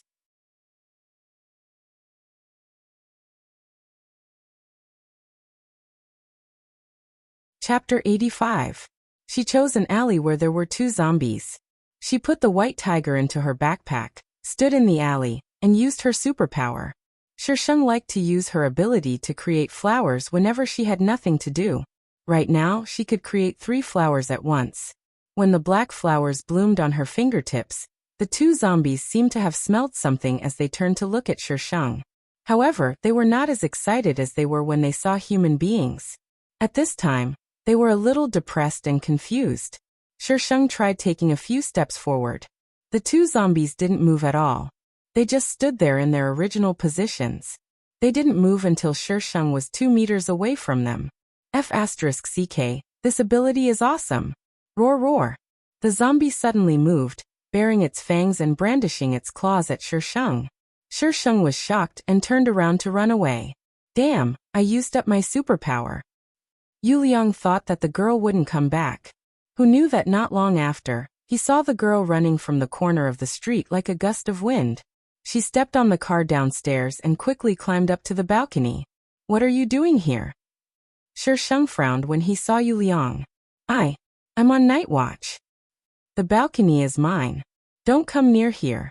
What was the most terrible thing after the apocalypse? It was the human heart. She was not in the mood to deal with these people. Killing people was not illegal after the apocalypse. If these people got too close to her, she might have to report them. After Yu Liang left, Shisheng lay down on the rocking chair with the cat in his arms and slowly recovered his superpower. This superpower could make zombies depressed and even ignore her. In the apocalypse, this superpower was necessary for killing people and robbing. Think about it. If you could walk freely among hundreds of thousands of zombies, how cool would that be? It was quite exciting to think about it. However, the distance and range could only be known after the experiment. Shisheng sighed. As the original female lead who had her golden finger stolen, it would be difficult for her to make a comeback. The next day, Yu Liang's people were discussing where to go. Shisheng was still lying on the chair on the balcony. His lazy appearance made Yu Jing angry. We want to collect some supplies and then go out of the city. Are you coming? Yu Liang walked out of the house and asked her politely. I'm not going. You don't know what's good for you. Yu Jing's sarcastic voice came from behind. Shisheng tilted his head and said calmly, I want to live for a few more days. I don't want to feed the zombies so soon. She only knew how to attract zombies with her screams. What was she doing with them? To become food for the zombies? What do you mean? Yu Jing shouted again. We let you follow us because we pity you. Do you think we want you to follow us? They're coming if you keep shouting. Shisheng gloated and pointed down. Do you really want to be one with the zombies? If I had known earlier, I wouldn't have saved you. Yu Jing's hand trembled as she pointed at the Shisheng. Her face turned pale. Fatty and the other 2 girls were lured over as well. Hearing the increasingly louder grunts, the 2 girls' faces paled. Brother Yu, let's go. We won't be able to leave if we get surrounded, Fatty reminded Yu Liang. Yu Liang shook his head helplessly and pulled Yu Jing away. Shisheng watched them disappear into the street corner from the balcony. Meow, White Tiger rubbed against Shisheng's arm. Shisheng rubbed its head and said to himself, we need to find someone with space and water abilities. Otherwise, we'll have a hard time in the future. As a person who was used to living a luxurious life, Shisheng's first thought was to make himself more comfortable no matter where he went. He couldn't mistreat anyone but himself. On the 6th day of the apocalypse, some people started to use their powers. However, because they were too weak in the early stages, they didn't use their powers as often as those with mutated bodies. Shisheng stood at the corner of the alley and watched the people killing zombies. She had seen metal, wood, water, fire, and earth abilities, but this was the first time she saw a lightning ability user. Although the lightning he released was only as thick as a pinky finger, it was much stronger than the others who could only release sparks. There were more than 10 people over there. The lightning ability user was the leader, and they were protecting the 3 SUVs behind them. Shisheng's attention was on the young girl beside the man. Her long hair was coiled up and she was constantly shooting out ice blades. Compared to the others, her ability was clearly stronger. She didn't show any signs of exhaustion even after using it for so long. Qimingxue, enemies were bound to meet on a narrow road. Then the lightning ability user should be her shipmate, Shisheng. Shisheng smiled evilly. Should I break up the shipmate? More and more zombies were attracted. Even a few came to the alley where Shisheng was standing. Shisheng swung the iron sword in her hand, waited for the zombies to come closer, then swung the sword down. It was clearly a light slash, but the zombie's head was directly cut off, and its body fell to the ground with a loud bang. The system didn't know where Shisheng got his iron sword. It had asked, But its host was very stubborn and told it to investigate. If it could find it, why would it need to ask? The iron sword had a wave of energy, but it was too weak. It couldn't analyze what the energy was. Hashtag the host always has strange things on her body. Hashtag by the time Shisheng finished off these few zombies, the people on the other side had also managed to create an opening and began to retreat. An off-road vehicle led the way and knocked aside the zombies that had managed to create a small opening. Everyone got on the vehicle immediately. Only Shisheng and Qimingxue stayed behind to cover the rear. When the car reached Shisheng's place, it suddenly stopped. Get in. The car door was pushed open, and a baby-faced boy anxiously shouted at her. Shisheng rolled her eyes and jumped into the car. She really wanted to see Qimingxue's expression when she saw her. It would definitely be fun. There weren't many people on the off-road vehicle. Including the driver, there were only 3 people. Other than the driver, the other 2 had blood stains on them. As soon as Shisheng got on the car, the 3 people looked at Shisheng. Her clothes were very clean. Her backpack was a little bulging, but it wasn't big. It was similar to a student's backpack. It was already the 6th day of the apocalypse, but this girl was still dressed so cleanly. It seemed that she hadn't left the house since the apocalypse. The water was still running, so it wasn't strange for her to be clean, so they didn't think too much about it. Third brother, there are zombies in front. The baby-faced boy suddenly pointed to the front and shouted. There were a lot of zombies in front of them. There were about 200 to 300 of them. We can't get past them. The man sitting in the front passenger seat said with a calm face. The 2 people looked around and finally stopped at a supermarket. The supermarket was very messy. It seemed that someone had already visited it, but the door was still open. They quickly stopped the car. Get out of the car. Go into the supermarket and cover the people behind. Shisheng was pulled out of the car by the baby-faced boy. They rushed into the supermarket. People of all ages got out of the car one after another. Shisheng saw Father Gu and Mother Gu. Qimingxue was here, so she wasn't surprised to see them. The people outside all came in and blocked the door. Hearing the zombies outside knocking on the door, the group of people's hearts jumped. After making sure that the zombies couldn't get in, they found a place to rest. Some people began to search the supermarket for supplies. As soon as the crowd dispersed, Shisheng's figure appeared. Xiaonan. Father Gu saw Shisheng first. He was surprised at first, then embarrassed and guilty.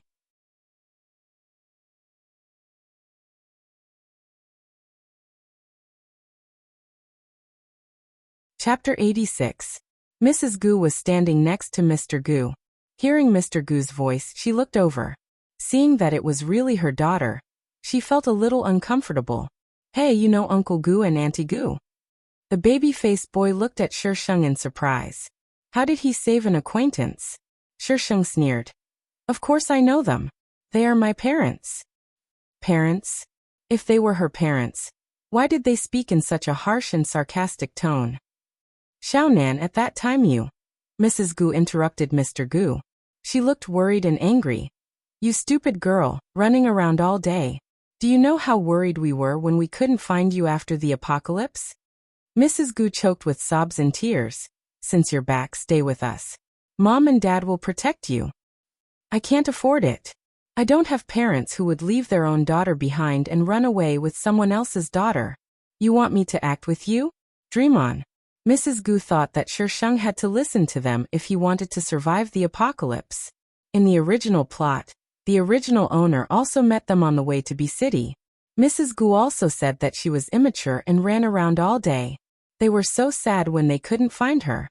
At that time, the original owner had to endure it to get rid of those beasts who defiled her. She was looked at strangely by the people around her. Unfortunately, she was not Gu Nan. What happened? The baby-faced boy was confused. People around them also looked over. Shisheng spoke before Mrs. Gu. When the apocalypse started, I had a fever. My parents left me and ran away with my cousin. What? They left their daughter behind? How could they do that? It was only the 6th day of the apocalypse. Except for some who were full of evil, most people still retained their humanity and conscience. You unfilial daughter. How could I have given birth to such an ungrateful person? We couldn't control you when you fooled around with outsiders. Now you're talking about me like this. What have I done? Mrs. Gu began to cry. She sounded like she was right. For a moment, no one knew who to believe. All right. It's not easy to be alive now. You're all family. What's there to hate? The most important thing now is to stay alive. Everyone disperse. Take the time to rest. The man who had been driving earlier asked the crowd to disperse. He glanced at Shisheng and said, "We'll talk about your matter when boss and Miss Chi come back. Have a rest first." Shisheng smiled. "There's nothing to say. I won't acknowledge them. Nan, don't be angry. You've seen what's going on out there. You'll be safe with us." Mr. Gu had a weak personality and had always been suppressed by Mrs. Gu, so he spoke slowly. "Then just pretend that I'm dead. I'm not going to serve such parents. You only have eyes for Qiming Xue. Go and be her parents. I'm not worthy of her. Anyway, the original owner's last wishes had nothing to do with them." Thinking about it, the original owner also hated them, but because they were her parents, the people who gave birth to her and raised her, even if they treated her like this, she didn't want to take revenge in the end. Okay.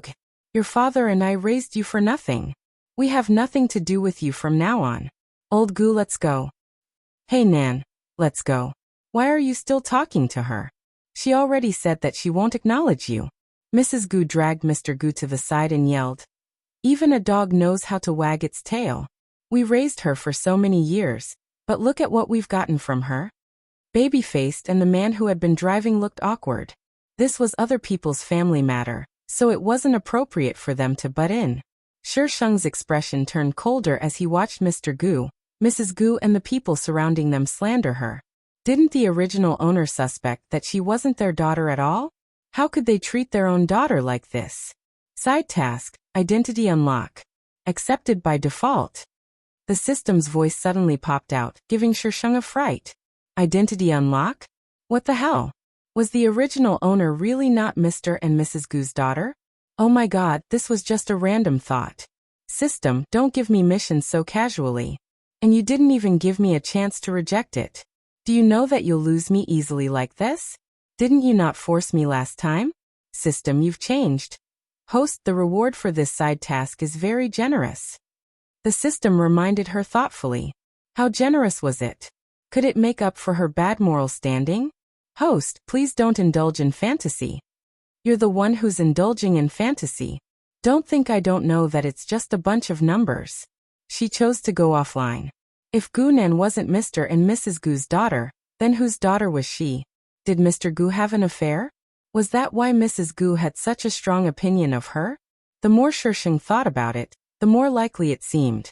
He had to find an opportunity to ask Mr. Gu. Songshi and Qiming Xue returned the next day. As soon as they arrived, Mr. and Mrs. Gu surrounded her with concern, as if she was their daughter. Shisheng leaned against the shelves and watched the joyous scene. His expression was indifferent and his gaze was calm. There wasn't a hint of anger or jealousy. Baby-faced Su Jia observed her for a long time and felt that there was something wrong with this girl. From the moment they let her into the car to the argument with Mr. and Mrs. Gu, although she had an expression on her face, her eyes were calm from beginning to end. Little 5, why are you looking at her? Have you taken a fancy to her? It's not good to start thinking about love at such a young age. The dark-skinned man patted Su Jia's head playfully and said sternly, "That girl has an aura. Even Miss Chi can't compare to her." The driver, Zhao Jing, glanced in Shisheng's direction. "I also feel that she's not an ordinary person. I've observed her before. The way she looked at those zombies was the same as how she looked at them now." He didn't know if it was his imagination, but he felt that the way she looked at humans was much colder than the way she looked at zombies. "I was on night watch last night. She stared at me for as long as I did. This morning, she didn't look like she didn't rest well at all."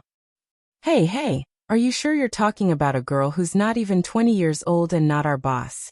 Su Jia's face was full of black lines. Were they really talking about a girl? The few of them shook their heads as if they were looking at an idiot. Zhao Jing lowered his voice and said, "Pay more attention to her." Qi Mingxue had also finished speaking. Qi Mingxue glanced in Shisheng's direction, then walked over to Shisheng with a bottle of 8 treasure porridge. She said gently, "Cousin, eat something." Shisheng raised his head slightly and looked up at the woman standing in front of him. She was completely different from the Qi Mingxue in his memory. At this moment, Qi Mingxue was radiant and dazzling. Her face was fair and tender like a freshly peeled egg, and her eyes were like clear springs that shimmered with the light of water. Every frown and smile of hers carried a seductive charm. Shisheng tugged at the corner of his mouth and smiled. "Sorry, I lost my memory. I don't know you." Qi Mingxue's smile froze, but she quickly recovered. "Cousin, don't be angry. Aunt is just confused from anger. Just apologize properly later." Chapter 6 that you're tuning in to the Earbook Haven YouTube channel. Don't forget to subscribe and join us on this journey to catch the most captivating stories.